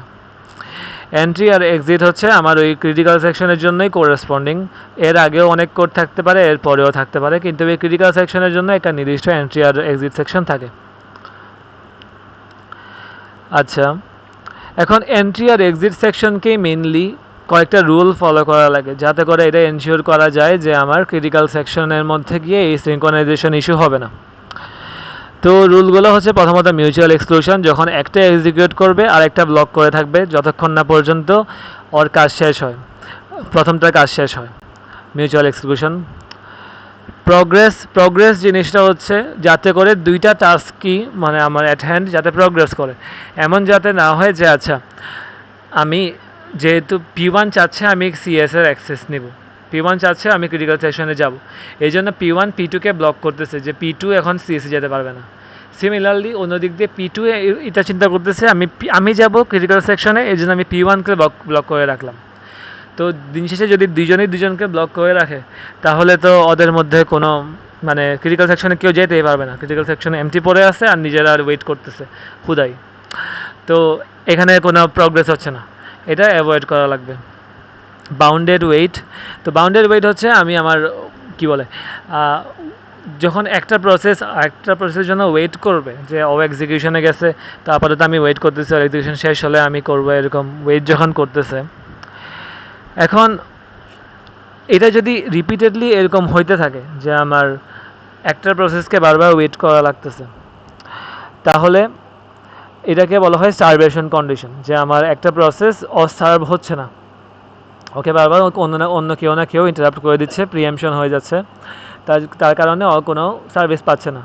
এই স্টারভেশন সলিউশনটা হলো বাউন্ডেড ওয়েট, যে একটা প্রসেসের জন্য আমি একটা ফাইনাইট টাইম অ্যালোকেট করে দিব যে তুমি ম্যাক্সিমাম এত পর্যন্ত ওয়েট করবা, যদি তার থেকে বেশি পরিমাণ তোমাকে ওয়েট করাইতে বলে তাহলে তুমি ওয়েট করবা না, তুমি যাবা এক্সিকিউশনে। আর কোনো হার্ডওয়্যার ডিপেন্ডেন্সি থাকা যাবে না। তার মানে ডাজেন্ট ম্যাটার আমি কোন মেশিনে আমার এই প্রোগ্রামটা রান করতেছি, সব মেশিনে এটা সেম বিহেভ করবে।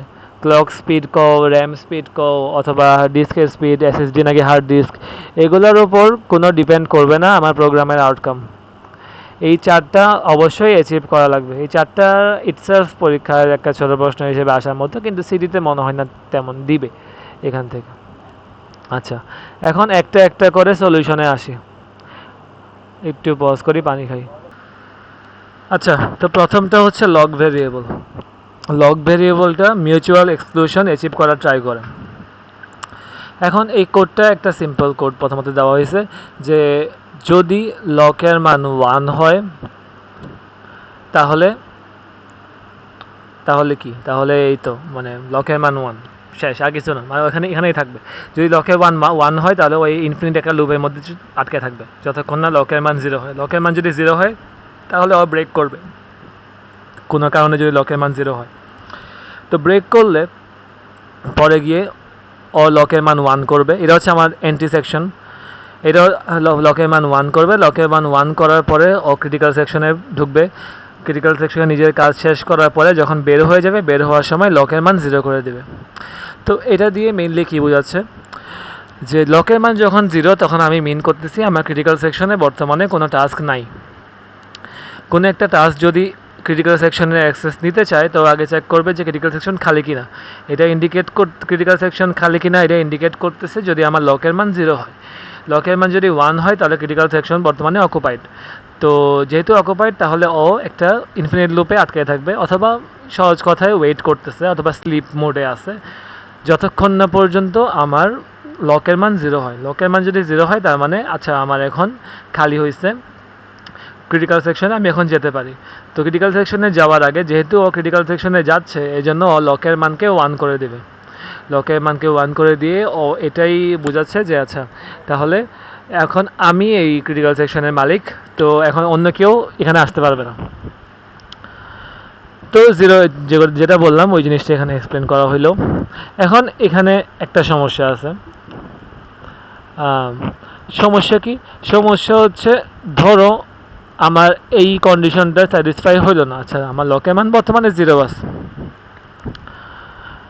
এখন এটার পরে প্রিএমশন হয়েছে, আমি লকের মান বর্তমানে 0 আছে, প্রিএমশন হয়েছে, লকের মান 1 করার আগেই প্রিএমশন হয়ে গেছে, লকের মান এখনও 1 করতে পারিনি আমি। তো যেহেতু প্রিএমশন হয়েছে এই আমার কোডের এক্সিকিউশন কিন্তু এখানে থেমে গেছে, তো আমার প্রোগ্রাম কাউন্টার কিন্তু এখানে, তো এটাই কিন্তু আমার পিসিবিতে স্টোর হয়েছে। তো পরবর্তীতে যখন আবার এই টাস্কে ব্যাক করবে তখন কিন্তু ও এখান থেকে এক্সিকিউশন শুরু করবে, ও কিন্তু আর ওয়াইল লুপ চেক দিবে না। ওকে, তো প্রিএমশন যেহেতু হয়েছে, প্রিএমশন হয়ে নতুন আরেকটা প্রসেস আসলো, ও দেখলো যে আচ্ছা আমার লক তো বর্তমানে 0ই আছে, তাহলে তো কোনো সমস্যা নেই, আমি ক্রিটিক্যাল সেকশন অ্যাক্সেস করতে পারবো। তো ও লককে 1 বানিয়ে দিল, 1 বানায় ওর ক্রিটিক্যাল সেকশনে এখন ঢুকে পড়লো। ঢুকে পড়ার পরে আমার আবারও কনটেক্সট সুইচ হলো। এখন কনটেক্সট সুইচ হওয়ার কারণে ও পুরানা টাস্কটা এক্সিকিউশন শুরু হবে এখান থেকে। আমার কিন্তু লকের মান বর্তমানে 1, কিন্তু এই জায়গা থেকে যখন এক্সিকিউশন শুরু হবে ও কিন্তু আর ওয়াইল লুপ আর চেক দিবে না। তো ও আবারও লকের মানকে নিজে ওয়ান করে ও নিজেও ক্রিটিক্যাল সেকশনে প্রবেশ করবে। তাহলে এখন ক্রিটিক্যাল সেকশনে আমার দুইটা টাস্ক একসাথে হয়ে গেল, যেটা ডিজায়ার্ড না। তাহলে এটা সমস্যা। এখানে অ্যাকচুয়াল যে মিউচুয়াল এক্সক্লুশন যেটা আমি চাচ্ছিলাম ওইটা অ্যাচিভ হচ্ছে না। তো জাস্ট একটা সিম্পল লগ ভেরিয়েবল এই কেসের মধ্যে ফেল করে। সলিউশন কি এটা? Test and set instruction. Test and set instruction ইটসেলফেরই একটু হালকা সমস্যা আছে, যেটা আমার চোখে পড়ছে, কিন্তু আসলে একটু পরে আসতেছে। এখন টেস্ট অ্যান্ড সেট ইনস্ট্রাকশন জিনিসটা হচ্ছে ও একটা ইনফিনিট লুপের মধ্যে চেক করবে, যেখানে আমি আমার লগ ভেরিয়েবলটাকে একটা রেফারেন্স হিসেবে পাস করব। এখন এই লুপের মধ্যে টেস্টও করবে যে যদি আমার লকের মান 0 হয় তাহলে লুপ চলতে থাকুক, আর যদি 0 মানে লকের মান 1 হয় তাহলে লুপ চলতে থাকুক, আর যদি লকের মান 0 হয় তাহলে লকের মান 1 করে দিয়ে বের হয়ে যাক। এই দুইটা কাজ এখানে একসাথে হবে, যেটা আমরা আগে ভাগ ভাগ করে করছিলাম। আর বাকিটুকু সেম, যে আচ্ছা এরপরে ক্রিটিক্যাল সেকশনে ঢুকলো, তো এই সময় লকের মান 1 আছে আর বের হওয়ার সময় লকের মান 0 করে দিল। এখন এই টেস্ট অ্যান্ড সেটের কোডটা হতে পারে এমন যে যেখানে আমি আমার কি বলে টার্গেট, যেটা টার্গেট হচ্ছে আমার লকের একটা রেফারেন্স নিচ্ছি, পয়েন্টার নিচ্ছি। তো যেটাকে আমি একটা ভেরিয়েবলে স্টোর করলাম, ধরো আর এটা হচ্ছে একটা ভেরিয়েবল যেখানে আমি এই পয়েন্টারটাকে স্টোর করলাম। তো এটার অ্যাড্রেসটা এখানে বর্তমানে আমার আছে, মানে ভ্যালুটা, অ্যাড্রেসের মধ্যে যে ভ্যালুটা সেটা আমার বর্তমানে আছে। যদি ধরলাম ইনিশিয়ালি আমার ছিল 1, তো ইনিশিয়ালি যদি আমার 1 থাকে তাহলে এখন আমার আর এর মধ্যে 1 আছে। এখন টার্গেটকে আমি 1 বানাই দিব, টার্গেটকে রিগার্ডলেস আমি 1 বানাই দিব। তো এখন 1 বানানোর কারণে আমার লকের মান 1 হয়ে গেল। আর আমি রিটার্ন করব অরিজিনালটাকে। অরিজিনালটা হইতে পারে 0, হইতে পারে 1, এটা আসলে ম্যাটার করতেছে না এটাকে। এখন যদি অরিজিনালটা 1 হয়ে থাকে অরিজিনালি, তাহলে কি? তাহলে ওয়াইল 1 লুপ, ওয়াইল 1 মানে কি? ওয়াইল ট্রু মানে ইনফিনিট লুপ চলতে থাকলো।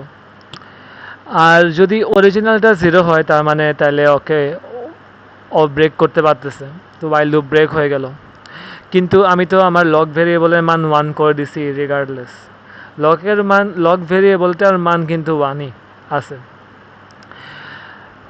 তো লগ ভেরিয়েবলের মান 1, কিন্তু অরিজিনালি 1 হওয়ার আগে 0 ছিল নাকি 1 ছিল?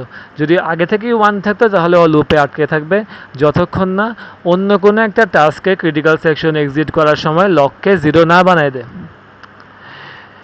আর তা না হইলে যদি 1 হয়ে থাকে তাহলে তো এক্সিকিউশনে যেতে থাকবেই।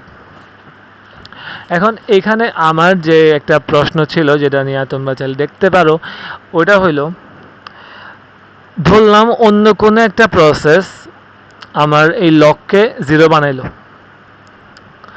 এখন আমার কিন্তু এই ওয়াইল লুপের মধ্যে এই ফাংশনটা এক্সিকিউট হচ্ছে।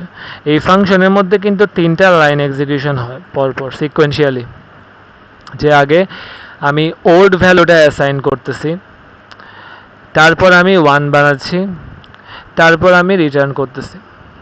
তো এখন অন্য কেউ যদি এটাকে 0 বানায় তাহলে টার্গেট আমি এখন 0 যখন বানাচ্ছে তখন আমি আমার এই প্রোগ্রামের কোন জায়গায় আছে এটা তো আমি শিওর না। এই ফাংশনের মধ্যে কোন লাইনে আছে বর্তমানে। যদি এমন হয় আমি ফাংশনের প্রথম লাইনে আছি তাহলে তো এটা বেস্ট কেস। 0তে আমি লককে 0 বানালাম, তাহলে আমার টার্গেটে বর্তমানে 0 আছে, তাহলে আমার আর এর মধ্যে 0 আছে, তো আমার রিটার্নও হবে 0, কিন্তু আমি লককে 1 বানিয়ে দিয়ে রিটার্ন করতেছি। তার মানে আমার কি বলে এটা ব্রেকও হবে, ও ক্রিটিক্যাল সেকশনে ঢুকতেও পারবে, নিজের মতো কাজ করলে কোনো সমস্যা নেই। এখন সমস্যাটা অ্যারাইজ করবে যদি ও লককে 0 বানায় কিন্তু এই ইনস্ট্রাকশন ওর প্রসেস করা শেষ। তার মানে আমি যেটা বলতেছি যে ও এটা এইখানে আমার টার্গেটের মধ্যে 1 ছিল, মানে বুলিয়ানের মধ্যে 1 স্টোর করা হয়েছে একবার। তো যেহেতু 1 স্টোর করা হয়েছে ওই লুপের জন্য কোনো সমস্যা নাই, ওই লুপের মধ্যে তো আচ্ছা একবার ও রিটার্ন করবে।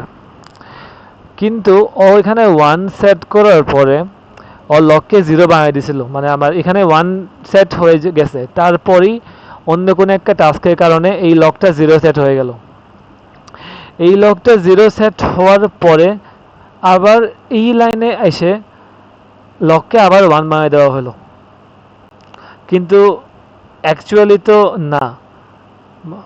আমি এটা একটা চিন্তা করতেছিলাম যে এই দুইটা মানে অন্য আরেকটা প্রসেস যে লককে জিরো বানাচ্ছে সে, আর যে বর্তমানে ওয়েট করতেছে টেস্ট অ্যান্ড সেটের মধ্যে, এই দুইটা কোডের মধ্যে সিঙ্ক্রোনাইজেশন ইস্যু হতে পারে কিনা, অ্যান্ড হলে ওইটা কীভাবে সলভ করা যেতে পারে। এটা নিয়ে ম্যাডামকে কিছু জিজ্ঞেস করি নাই, কিন্তু এটা একটু ভাবার বিষয়। কিন্তু আপাতত লাগবে না, আপাতত ধরলাম যে আচ্ছা হ্যাঁ এরা ইউনিভার্সালি সব কেসে কাজ করে। যদিও আছে যে মাত্র কেসটা বললাম যে জানি না এটা ভ্যালিড কেস কিনা, কিন্তু এটা ক্ষেত্রে এমনও হইতে পারে যে হ্যাঁ আমার লককে জিরো বানানো হয়েছে, কিন্তু এটা হওয়ার পরপরই এই লাইনটা এক্সিকিউট হয়ে তাকে আবার ওয়ান বানিয়ে দেওয়া হলো। এখন ক্রিটিক্যাল সেকশন আমার কিন্তু এমটি, কিন্তু টাস্ক আমার লকের মান ওয়ানেই আটকে গেল। তো এই কেসটা অ্যাভয়েড করার কোনো ওয়ে আছে কিনা, অথবা এই কেসটা আদৌ অ্যারেজ করে কিনা এটা আমি শিওর না, জাস্ট বললাম। এখন only one instruction for entry, test and set one instruction, এটা একটা সেপারেট মেথড, এটা কি লিখছি জানি না, আচ্ছা যাই হোক।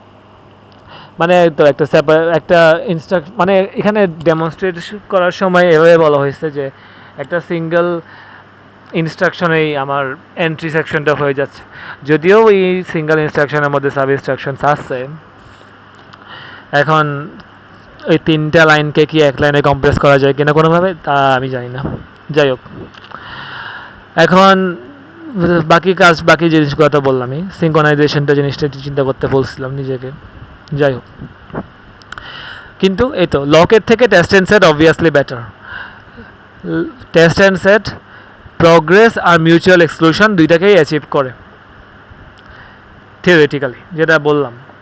এখন আমি যে কেসটা বললাম ওটা একটা আমি দেখবো, কিন্তু যাই হোক আপাতত টেস্ট অ্যান্ড সেট প্রগ্রেস আর মিউচুয়াল এক্সক্লুশন দুইটাকেই অ্যাচিভ করতে পারে। প্রগ্রেস মানে তো বলছিলামই যে কোনো টাস্ক আইডল বসে থাকবে না, ক্রিটিক্যাল সেকশন সবসময় কারো না কারো দ্বারা ফুল থাকবে। আর মিউচুয়াল এক্সক্লুশন হচ্ছে একজন যখন ক্রিটিক্যাল সেকশনে থাকবে তখন বাকি সবাইকে ওয়েট করা লাগবে। ওকে, এখন পরবর্তী মেথড যেটা হচ্ছে স্ট্রিক্ট অল্টারেশন। এখন এটা মিউচুয়াল এক্সক্লুশন অ্যাচিভ করে এক্স্যাক্টলি দুইটা প্রসেসের মধ্যে, দুইটার থেকে বেশির মধ্যে এই মেথড খাটবে না। এক্স্যাক্টলি দুইটা প্রসেসের মধ্যে মিউচুয়াল এক্সক্লুশন অ্যাচিভ করার জন্য স্ট্রিক্ট অল্টারেশন ইউজ করা হয়। এটা পরীক্ষার জন্য অনেক ইম্পর্টেন্ট। এক্স্যাক্টলি দুইটা প্রসেসের মধ্যে যদি কথা বলে এক্স্যাক্টলি টু, তাহলে স্ট্রিক্ট অল্টারেশন ছাড়া কোনো উপায় নাই। এখন কোড সেকশনটা যদি একটু বলি, while টার্ন নট ইকুয়াল 0, যদি অর টার্নের মান 0 না হয় 1 হয় তাহলে লুপে চলতে থাকো, ও এখান থেকে আর বের হবে না। আর যদি টার্নের মান 1 হয় তাহলে ক্রিটিক্যাল সেকশনে যাও, মানে টার্নের মান 0 হয় তাহলে ক্রিটিক্যাল সেকশনে যাও। 1 হইলে লুপে আটকে থাকো, 0 হইলে ক্রিটিক্যাল সেকশনে যাও, ক্রিটিক্যাল সেকশন কোড এক্সিকিউশন করা শেষে টার্নের মান 1 বানিয়ে দাও। আর অন্যদিকে অন্য প্রসেসটার মধ্যে কি হবে, টার্নের মান 1 যদি না হয় 0 হয় তাহলে ও লুপে আটকে থাকবে, আর তারপর ও ক্রিটিক্যাল সেকশন এক্সিকিউট করে টার্নের মান 0 বানাবে। তো P0 এর মধ্যে টার্নের মান যখন 0 হবে তখন আমি ক্রিটিক্যাল সেকশনে ঢুকতে পারবো, আর P1 এর মধ্যে টার্নের মান যখন 1 হবে তখন আমি ক্রিটিক্যাল সেকশনে ঢুকতে পারবো। তো যখন টার্নের মান 1 হবে আমি ক্রিটিক্যাল সেকশনে ঢুকলাম, আমার তাহলে প্রসেস 0 কিন্তু ক্রিটিক্যাল সেকশনে ঢুকতে পারবে না যেহেতু টার্নের মান 1, কিন্তু প্রসেস 1 P1 যখন অর এক্সিকিউশন শেষে বের হওয়ার সময় টার্নের মান 0 করে দিবে তখন প্রসেস 0 এক্সিকিউশনে আসতে পারবে। যখন আমি 0 করব তখন ও এখানে আসতে পারবে যে আচ্ছা ও এখন কাজ করলো। কিন্তু যখন প্রসেস 0 কাজ করবে, এটা 0 হওয়ার কারণে এই লুপে ও ইনফিনিটলি আটকে থাকবে। ও যখন 1 করে দিবে তখন এই লুপ ব্রেক হয়ে ও ঢুকতে পারবে। তো মেইনলি দুইটা প্রসেস এর মধ্যে মিউচুয়াল এক্সক্লুশন অ্যাচিভ করতেছে জাস্ট একটা ফ্ল্যাগের মাধ্যমে, ফ্ল্যাগটা 0 আর 1 এ সেট করার মাধ্যমে। 0 হলে ও এক্সিকিউশন করবে, 1 হলে ও এক্সিকিউশন করবে। Simple as that. এখন টেস্ট অ্যান্ড সেট ইউজ করতেছি না কেন? সিম্পলিসিটি। কিন্তু এখানে একটা সমস্যা আছে, সমস্যাটা হচ্ছে প্রগ্রেস। প্রগ্রেস সিচুয়েশনটা কি? আমার critical section MT, turn 0, P1 ঢুকার ট্রাই করছে, ঢুকতে পারে নাই। P1, এই P1 এখন ঢুকতে পারে নাই, কিন্তু ঢুকার তো কথা, যেহেতু আমার critical section empty. Critical section empty মানে তো আমার ঢোকার কথা। হ্যাঁ, সব ঠিক আছে, আমার P0 বর্তমানে মানে আসে নাই। P0 আসলে ঢুকতে পারতো, সমস্যা নাই। কিন্তু হইতে পারে যে আমার বর্তমানে P0 টাস্কটা রেলেভেন্ট না, আমার বর্তমানে P1 টাস্কটা রেলেভেন্ট, অ্যান্ড আমার ক্রিটিক্যাল সেকশন বর্তমানে ফাঁকা আছে। কিন্তু জাস্ট বিকজ P0 আসে নাই, এই জন্য P1ও আসতে পারতেছে না। ওরা ডিপেন্ডেন্ট হয়ে গেছে একে অপরের প্রতি। তো এটা একটা সমস্যা, প্রগ্রেস না হওয়ার চান্স আছে। আর turn variable is set based on which process comes first. তো এটা সলভ করার জন্য টার্ন ভেরিয়েবলের মানটা এমনভাবে সেট করা হবে কোন প্রসেসটা আমার আগে আসতেছে ওইটার উপর। যদি P1 আগে আসে তাহলে অবশ্যই আমাকে টার্নের মান 1 রাখতে হবে, আর যদি P0 আগে আসে আমাকে অবশ্যই টার্নের মান 0 রাখতে হবে। তো এইগুলো গেল মিউচুয়াল এক্সক্লুশনের সিনারিওগুলো।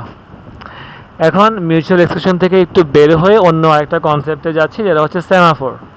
সেমাফোরই last topic. সেমাফোরের দুইটা সাব টপিক আছে, যে আমার বাইনারি সেমাফোর আর কাউন্টিং সেমাফোর। এই দুইটা করলেই আপাতত সিলেবাস শেষ হবে। তো এখন সেমাফোরের ক্ষেত্রে বাইনারি সেমাফোরের মধ্যে ভ্যালু 0 অথবা 1 বাইনারি, আর কাউন্টিং সেমাফোরের মধ্যে -∞ থেকে ইনফিনিটি যে কোনো ভ্যালু হইতে পারে। এন্ট্রি সেকশনে একটা কোড, একটা ফাংশন থাকে। এই ফাংশনটার বিভিন্ন নাম থাকতে পারে, down function, P function, wait function. পরীক্ষায় ডাউন নাম না দিয়ে এইসব নাম দিলেও বুঝতে হবে এই ফাংশনই মিন করতেছে এন্ট্রি সেকশনে। আর এক্সিট সেকশনের ক্ষেত্রে up function, V function, signal function, post function, release function, অনেক নাম থাকতে পারে। এখন কাউন্টিং সেমাফোরের একটা এক্সাম্পলে আসি। কাউন্টিং সেমাফোরে মিউচুয়াল এক্সক্লুশন ফলো করে না।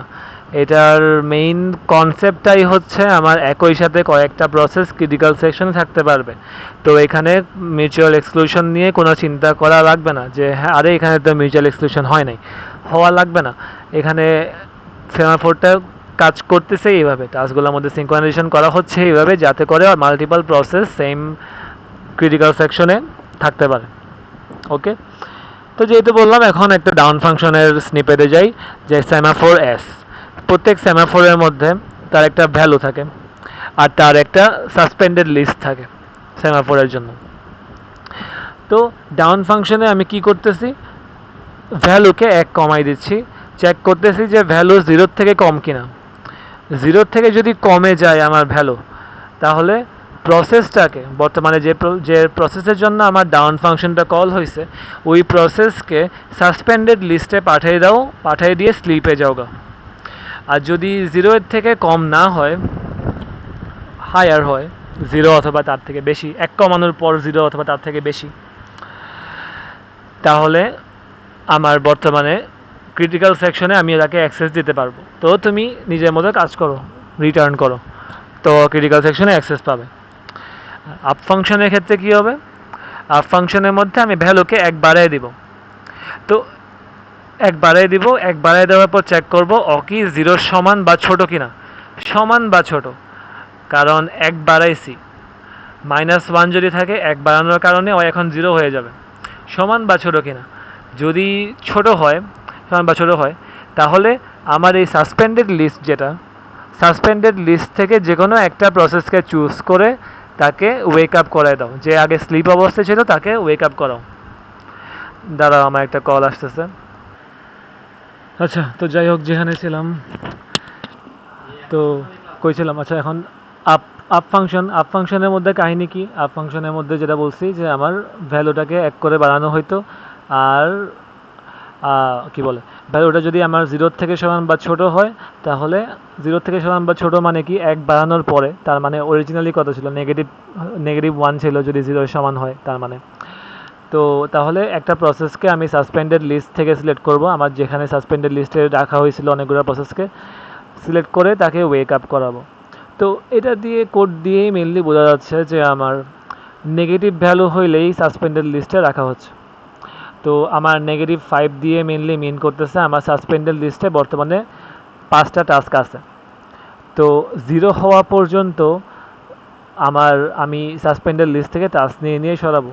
তো যেহেতু এক করে করে বাড়তেছে, তাহলে আমি এরকম 5বার আমি যদি বাড়াই, -5 থেকে হইলো -4, -4-এর জন্য একজন বের হইলো, -3-এর জন্য একজন বের হবে, এমন করতে গেলে 2, 1, 0-র জন্য লাস্টে একজন বের হবে। এরপরে যখন যাবে তখন ওর মান ডিরেক্টলি 1+ হয়ে যাবে, তখন তো একটা পজিটিভ নাম্বার 1-এর থেকে সমান বা বড়।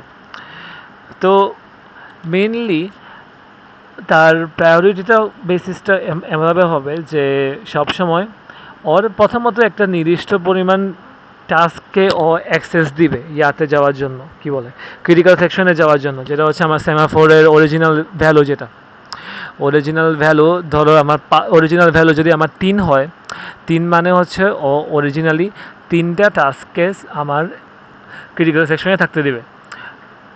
ক্রিটিক্যাল সেকশনে 3টা টাস্কে থাকতে দিবে কেমনে? প্রত্যেকবার যেহেতু এক করে করে কমতেছে, 3 থেকে 2 হইলো, 2 থেকে 1 হইলো, 1 থেকে 0 হইলো।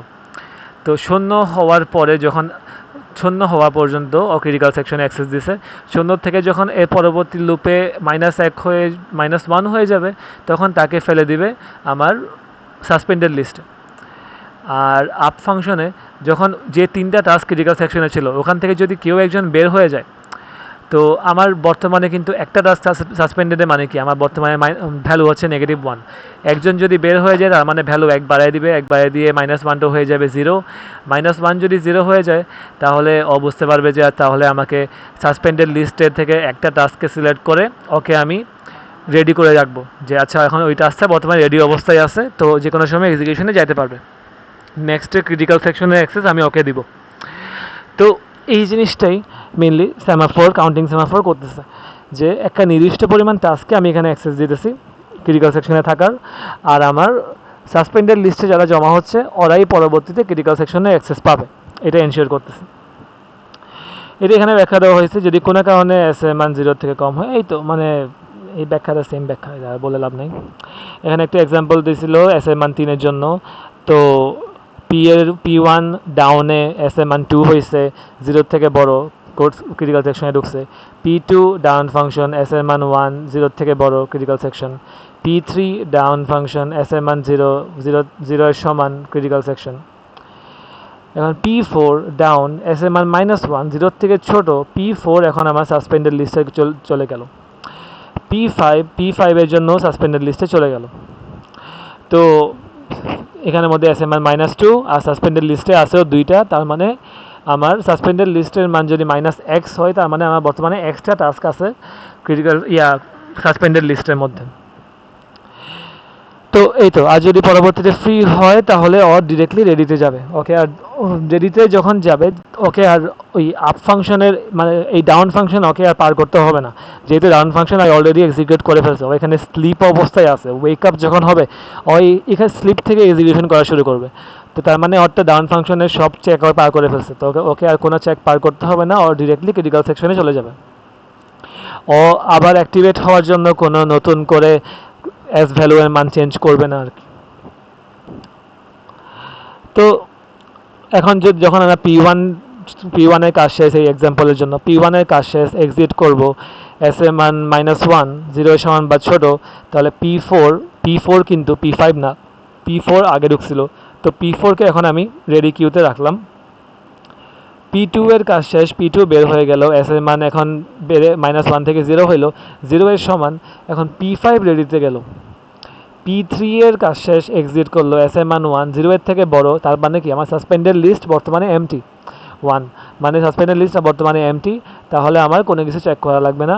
আমি এস এর মান যেহেতু 1, আমি একটা টাস্ককে তাও চাইলে ক্রিটিক্যাল সেকশনে রাখতে পারবো। যদি পরবর্তীতে কোনো একটা নতুন টাস্ক আসে, দেখবে যে এস এর মান 1, তার মানে এস এর মান দিয়ে মেনলি বোঝাচ্ছে ক্রিটিক্যাল সেকশনে আমার কয়টা ফাঁকা আছে।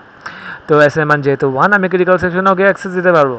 আর এস এর মান যদি নেগেটিভ হয়, নেগেটিভ সামথিং হয়, নেগেটিভ ওই ভ্যালুটা দিয়েই বোঝাচ্ছে আমার সাসপেন্ডেডে কতগুলো টাস্ক আছে।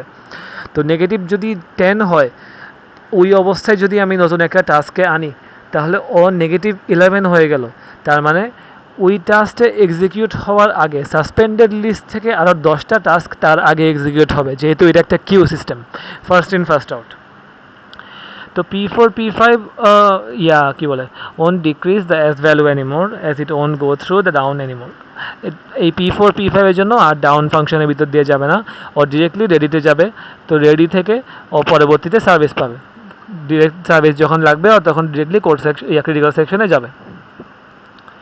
আর এস এর ভ্যালু ইনিশিয়ালি সেট করা হয় যে আমার কতগুলো কোঅপারেটিং প্রসেস আছে যেটা আমার শেয়ার রিসোর্স ইউজ করতেছে, এই স্পেসিফিক সিনারিওটা ইউজ করতেছে, এরকম কতগুলো প্রসেস আছে এটার উপর। মিউচুয়াল এক্সক্লুশন এই ক্ষেত্রে লাগতেছে না, চিন্তা করা লাগতেছে না। আর সাকসেসফুল অপারেশন যদি হয় তাহলে ডিরেক্টলি ক্রিটিক্যাল সেকশনে যাবে। ওকে, আর কি বলে, এই সাসপেন্ডেড কিউতে আর যাওয়া লাগতেছে না, সাসপেন্ডেড কিউ এর ভিতর দিয়ে। আর আনসাকসেসফুল অপারেশন হচ্ছে যদি তাকে, মানে এটা ডেফিনিশন, এটা একটা সাকসেসফুল অপারেশন, একটা সাকসেসফুল হচ্ছে যদি আগে যায় আগে, মানে ডিরেক্টলি ক্রিটিক্যাল রিজিয়নে যায়, ওকে মাঝখান দিয়ে কোনো সাসপেন্ডেড রিজিয়নে যাওয়া লাগে নাই, ডিরেক্টলি ক্রিটিক্যাল রিজিয়নে গেছে, তাহলে ওকে সাকসেসফুল অপারেশন বলা হচ্ছে। আর অন্যদিকে আনসাকসেসফুল অপারেশন হচ্ছে যদি আগে সাসপেন্ডেড কিউতে যায়, এরপর ওখান থেকে রেডি কিউতে পরবর্তীতে গিয়ে সার্ভিস পায়, মানে সাসপেন্ডেড কিউ এর মাঝখান দিয়ে গেছে আর কি। এই তো এখন এই স্লাইডের মধ্যে একটা মিউচুয়াল এক্সক্লুশনের ডায়াগ্রাম আছে, ওটা একটু মিস গেছিলো, তো ওইটা দেখাচ্ছে পরে, আগেই দেখানো উচিত ছিল, যাই কথা। এখন এখানে দেওয়া হয়েছে যে আমার যখন এই প্রসেস এক্সিকিউশন হচ্ছে, ক্রিটিক্যাল সেকশনে ঢুকছে, প্রসেস বি যখন আসতে গেছে, এখন কাজ শুরু করতে যাওয়ার পর রেডিতে থাকা অবস্থায় ব্লক হয়ে গেছে। যখন আমার এ এর কাজ শেষ, তখনই শুধুমাত্র বি এর কাজ শুরু করতে পারছে। P1 disables interrupts for all other processes. তো যেহেতু এটা একটা ডিসেবলিং ইন্টারাপ্টের এক্সাম্পল দিচ্ছে, যে হইতে পারে যখন আমার P1 কোড সেকশনে ঢুকছে, বাকি সবার জন্য ইন্টারাপ্ট ডিসেবল করে দিল। ইন্টারাপ্ট যেহেতু ডিসেবল করছে, প্রিএমশন ডিসেবল হয়ে গেল। প্রিএমশন যেহেতু ডিসেবল হয়েছে, P1কে কেউ ইন্টারাপ্ট করতে পারবে না, তাহলে মিউচুয়াল এক্সক্লুশন মেনটেন করতে পারবে। এটাকে ডিসেবলিং ইন্টারাপ্ট বলা হয়। এটা বহুত ডেঞ্জারাস একটা জিনিস। তো এটা শুধুমাত্র কার্নেল লেভেলে অনেক স্পেসিফিক সিনারিওগুলোতে ইউজ করা হয়, অনেক টেস্টিংয়ের মাধ্যমে। ইউজারদের ইউজ করার জন্য এটা ডিজাইন করা হয় নাই ডিসেবলিং ইন্টারাপ্টটা। আর last topic binary semaphore. Binary সিমাফোরটা একবারে সিম্পল একটা জিনিস। বাইনারি সিমাফোরটা আমাকে মিউচুয়াল এক্সক্লুশন অ্যাচিভ করতে দেয়। এখন বাইনারি সিমাফোরের কাহিনী কি, যেটা আমার ডাউন ফাংশন আর আপ ফাংশন আছে। ডাউন ফাংশনের জন্য আমার এস ভ্যালু এর মান যদি 1 হয়, এস ভ্যালু এর মান 0 করে দিবে। আর যদি এস ভ্যালু এর মান 0 হয়, তাহলে এই প্রসেসকে ব্লক করবে, সাসপেন্ডেডে রেখে দিয়ে স্লিপে যাবে। আর আপ ফাংশনের ক্ষেত্রে সাসপেন্ডেড লিস্ট যদি আমার এমটি হয়, সাসপেন্ডেড লিস্টে আমার কেউ নাই, তাহলে এস ভ্যালু এর মান 1 করে দিবে। আর যদি সাসপেন্ডেড লিস্টে কেউ থাকে, তাহলে তাকে নিয়ে ওয়েক আপ করে দেবে, ফার্স্ট ইন ফার্স্ট আউট স্টাইলে, কিউ স্টাইলে আর কি। এখন এটার যদি একটু একটা এক্সাম্পল দিয়ে ডেমনস্ট্রেট করি, তাহলে সিম্পল হয়। যে ইনিশিয়ালি ধরলাম আমার এস এর মান 1 ছিল, তো এস এর মান 1 ছিল, আমার P2 আসছে একটা টাস্ক, P2 প্রথমে আসছে, এসে দেখে আচ্ছা আমার এস এর মান 1। এস এর মান 1 মানে কি, এস এর মান 1 মানে আমি এক্সিকিউশনে যাব, এস এর মানকে আমি 0 বানিয়ে দিয়ে আমি ক্রিটিক্যাল সেকশনে ঢুকে গেলাম। তাহলে P2 ক্রিটিক্যাল সেকশনে ঢুকে গেলে এখন আমার এস এর মান বর্তমানে 0। P1 এসে দেখে এস এর মান 0, তাহলে এস এর মান যেহেতু 0, এই ডাউন ফাংশনে গিয়ে এস এর মান 0 পাওয়ার কারণে ব্লক হয়ে গেল, ব্লক হয়ে সাসপেন্ডেড রিজিয়নে গিয়ে আটকে গেল। এখন আমার P1 আছে সাসপেন্ডেড। তারপর P3 আসলো, P3ও দেখলো এস এর মান 0, P3ও গেল সাসপেন্ডেডে। তো আগে গেছে P1, তারপর গেছে P3। ওকে, P2 এর কাজ শেষ, আপ ফাংশনে গিয়ে দেখতেছে যে আমার সাসপেন্ডেড লিস্ট এমটি কিনা। এমটি কিন্তু না, এমটি কি না, এমটি কিন্তু না। সাসপেন্ডেড লিস্ট যেহেতু এমটি না, তাহলে এখন P1 বের হয়েছে। P1 বের হয়ে রেডি স্টেটে গেছে। রেডি স্টেটে যাওয়ার পরে এখন ও কিন্তু এখানে স্লিপ অবস্থায় ছিল, ওকে আমার কিন্তু এস এর মান চেঞ্জ করা হয় নাই, এস এর মান কিন্তু স্টিল জিরোই আছে, এস এর মান জিরোই আছে। কিন্তু কি বলে এই P2 কিন্তু এস এর মান 1 করতে পারে নাই। এস এর মান 1 করতে হইলে আমার সাসপেন্ডেড লিস্ট এমটি হইতে হইতো, এস এর মান কিন্তু এখনো জিরোই আছে। কিন্তু জিরো থাকা অবস্থায়ও P1 কেমনে ক্রিটিক্যাল সেকশনে ঢুকতে পারতেছে? কারণ ওর তো অলমোস্ট কোড এক্সিকিউশন করা শেষ, ওর পিসিবিতে আছে, এখানে ওর প্রোগ্রাম কাউন্টার এখানে। তো প্রোগ্রাম কাউন্টার যেহেতু এখানে, অত আর উপরে আর চেক দিচ্ছে না যে আমার এস এর ভ্যালু বর্তমানে কত, যে আমি যে জিরো হলে ঢুকতে পারবো না এমন কোনো চেক তো আর দেওয়া লাগতেছে না। ও ডিরেক্টলি রেডি স্টেট থেকে ক্রিটিক্যাল সেকশনে যেতে পারতেছে, যেহেতু ওর প্রোগ্রাম কাউন্টার এখানে স্টোর হয়েছিল। তো এখন P1 এর কাজ শেষ, P1 এর এক্সিকিউশন শেষে আপ ফাংশন দিয়ে যখন বের হবে তখন আবারও দেখবে যে আমার সাসপেন্ডেড লিস্ট এখনও এমটি না, এখনও P3 আছে। P1 করা হয়েছে কিন্তু P3 এখনও আছে। তো P3 একে এখন সার্ভিস দেবে। তো P3 এখন সার্ভিস পাবে। P3 সার্ভিস পাওয়ার সময় আমার কি বলে P3 যখন সার্ভিস পাবে আবারও সিমিলারলি ও ওই স্লিপের জায়গা থেকে রেজিউম করবে, ক্রিটিক্যাল সেকশনে ঢুকবে। এখন P3ও যখন সার্ভিস পেয়ে গেছে, এখান থেকে আপ ফাংশন দিয়ে বের হওয়ার সময় যখন দেখবে এখন আমার সাসপেন্ডেড লিস্ট এমটি অবস্থায় আছে। সাসপেন্ডেড লিস্ট যেহেতু এমটি, এখন আমি এস এর মানকে 1 করতে পারবো। এস এর মান 1 হওয়া দিয়ে তাহলে এখানে কি মিন করতেছে? এস এর মান 1 হওয়া তার মানে হচ্ছে আমার সাসপেন্ডেড লিস্টও এমটি আর আমার ক্রিটিক্যাল সেকশনেও বর্তমানে কেউ নাই। এস এর মান যদি 0 হয় তার মানে আমার ক্রিটিক্যাল সেকশনে কেউ না কেউ আছে, হয় বর্তমানে কেউ আছে, আর যদি কেউ এখন নাও থাকে আমার সাসপেন্ডেড লিস্টে কেউ আছে যাকে আমাকে আগে সার্ভিস দেওয়া লাগবে। সাসপেন্ডেড লিস্টে যারা আছে ওদের প্রায়োরিটি অবশ্যই সবচেয়ে বেশি, ফিফো স্টাইলে তাদেরকে অ্যাক্সেস দেওয়া হবে, নতুন কোনো টাস্ক এসে যাতে আমার সাসপেন্ডেড লিস্টেরগুলোকে বসে রাখতে না পারে। তো এই জন্য এই সিস্টেমটা এমপ্লয় করা হয়েছে। যখন আমার সাসপেন্ডেড লিস্ট এমটি হবে তখন আমি বাইরের টাস্কের জন্য, যারা এখনও সাসপেন্ডেড লিস্টে ঢুকে নাই, তাদেরকে বলবো যে হ্যাঁ আচ্ছা এখন আমার ক্রিটিক্যাল সেকশন এমটি। কিন্তু তারা যদি আমার এই ক্রিটিক্যাল সেকশন যখন এমটি হয় নাই এই অবস্থাতেই ওরা আসার ট্রাই করে, ধরো এখানে P3 P1 P3 এক্সিকিউট হচ্ছিল, ওই সময় P4ও আসলো। P4 কিন্তু এখানে ঢুকতে পারবে না, কারণ P4 এসে দেখবে আমার এস এর মান তো 0। এস এর মান 0 হওয়ার কারণে যাবে গা এখানের মধ্যে গিয়ে অ্যাড হয়ে যাবে, এখানের মধ্যে P4 চলে আসবে। তো দিন শেষে নতুন কোনো টাস্ককে আমি আসতে দিব না যতক্ষণ না আমার আমার সাসপেন্ডেড কিউয়ের যতগুলো টাস্ক আছে ওদের এক্সিকিউশন শেষ হয়ে যায়। ওদের এক্সিকিউশন শেষ হয়ে গেলে আমি এরপর বাকিদেরকে আসতে দেব। এই তো আমার এখন এখানের মধ্যে আমার নো প্রোগ্রেস সিনারিও আসতে পারে কেমনে, যদি আমার ইনিশিয়ালি অ্যাসাইনমেন্ট 0 থাকে। এখন ইনিশিয়ালি অ্যাসাইনমেন্ট 0 কেন কেউ সেট করবে এটা আমি জানি না, কিন্তু এই কেসটা আছে দিন শেষে। কারণ যে ভুলে ভালেও যদি আমার অ্যাসাইনমেন্ট 0 সেট হয়ে যায় তাহলে বাইরের টাস্করা মনে করবে যে এখনও আমার সাসপেন্ডেড লিস্টে কেউ আছে, অথবা আমার সিএস অকুপাইড ক্রিটিক্যাল সেকশন, কিন্তু আমার ক্রিটিক্যাল সেকশনে খালি আর আমার ইয়াতে সাসপেন্ডেড লিস্টেও কেউ নাই। তো এই তো এতটুকু পর্যন্তই আমাদের সিলেবাস। প্রডিউসার কনজিউমার প্রবলেম আর নাই। এখন সবচেয়ে ইম্পর্টেন্ট তো এই যে এগুলাই, সেমাফোর, বাইনারি সেমাফোর আর কাউন্টিং সেমাফোর দুইটাই ইম্পর্টেন্ট। পর কনটেক্সট সুইচিং যেটা আসলো, কনটেক্সট সুইচিং আগে গেছিলো, তার সাথে যদি অন্যান্য জিনিসগুলোর মধ্যে আছে strict alteration, test and set আর লক, এই তিনটার মধ্যে কম্প্যারিশন, আর এই তিনটার কেসগুলো ভালো মতো একটু দেখা লাগবে যে চারটা যে কন্ডিশন দিছিলাম ওই চারটা কন্ডিশন কোন মেথড কিভাবে ইয়া করতেছে, কি মানে অ্যাচিভ করতেছে অথবা অ্যাচিভ করতে পারতেছে না। মিউচুয়াল এক্সক্লুশন অ্যাচিভ হলে অনেক ক্ষেত্রে দেখা যায় যে প্রোগ্রেস হয় না, প্রোগ্রেস অ্যাচিভ হলে মিউচুয়াল এক্সক্লুশন হয় না। এইসব কেসগুলা দেখতে হবে প্রত্যেকটার জন্য। আর এগুলো হচ্ছে ক্লাসে পড়ানো। আচ্ছা একটু স্লাইডে যাই, স্লাইডে মনে হয় না তেমন কিছু আছে, বাট একটু করে দেখাইলে 20 পেজ যেহেতু তেমন বেশিক্ষণ লাগবে না, বেশিরভাগই পড়ানো হয়ে গেছে। হ্যাঁ আইপিসি তিনটা ইস্যু ওগুলো বলা হয়েছে, রেস কন্ডিশন বলা হয়েছে, নতুন কিছু নাই। অন্য একটা এই এক্সাম্পলই ক্লাসে দেখানো হয়েছিল। ক্রিটিক্যাল সেকশন বলা হয়েছে, মিউচুয়াল এক্সেপশন, ক্রিটিক্যাল রিজিয়ন, এই ছবিটাও দেখানো হয়েছে। ক্রিটিক্যাল কেমনে ডিসেবলিং ইন্টারাপ্ট বলা হয়েছে, লগ ভেরিয়েবল স্ট্রিক অল্টারেশন বলা হয়েছে। এই তো তাহলে তো সবই বলা হয়ে গেছে। এই যে ওয়াও, তাইলে তো সিলেবাস শেষ, যাও এখন পড়তে বসো।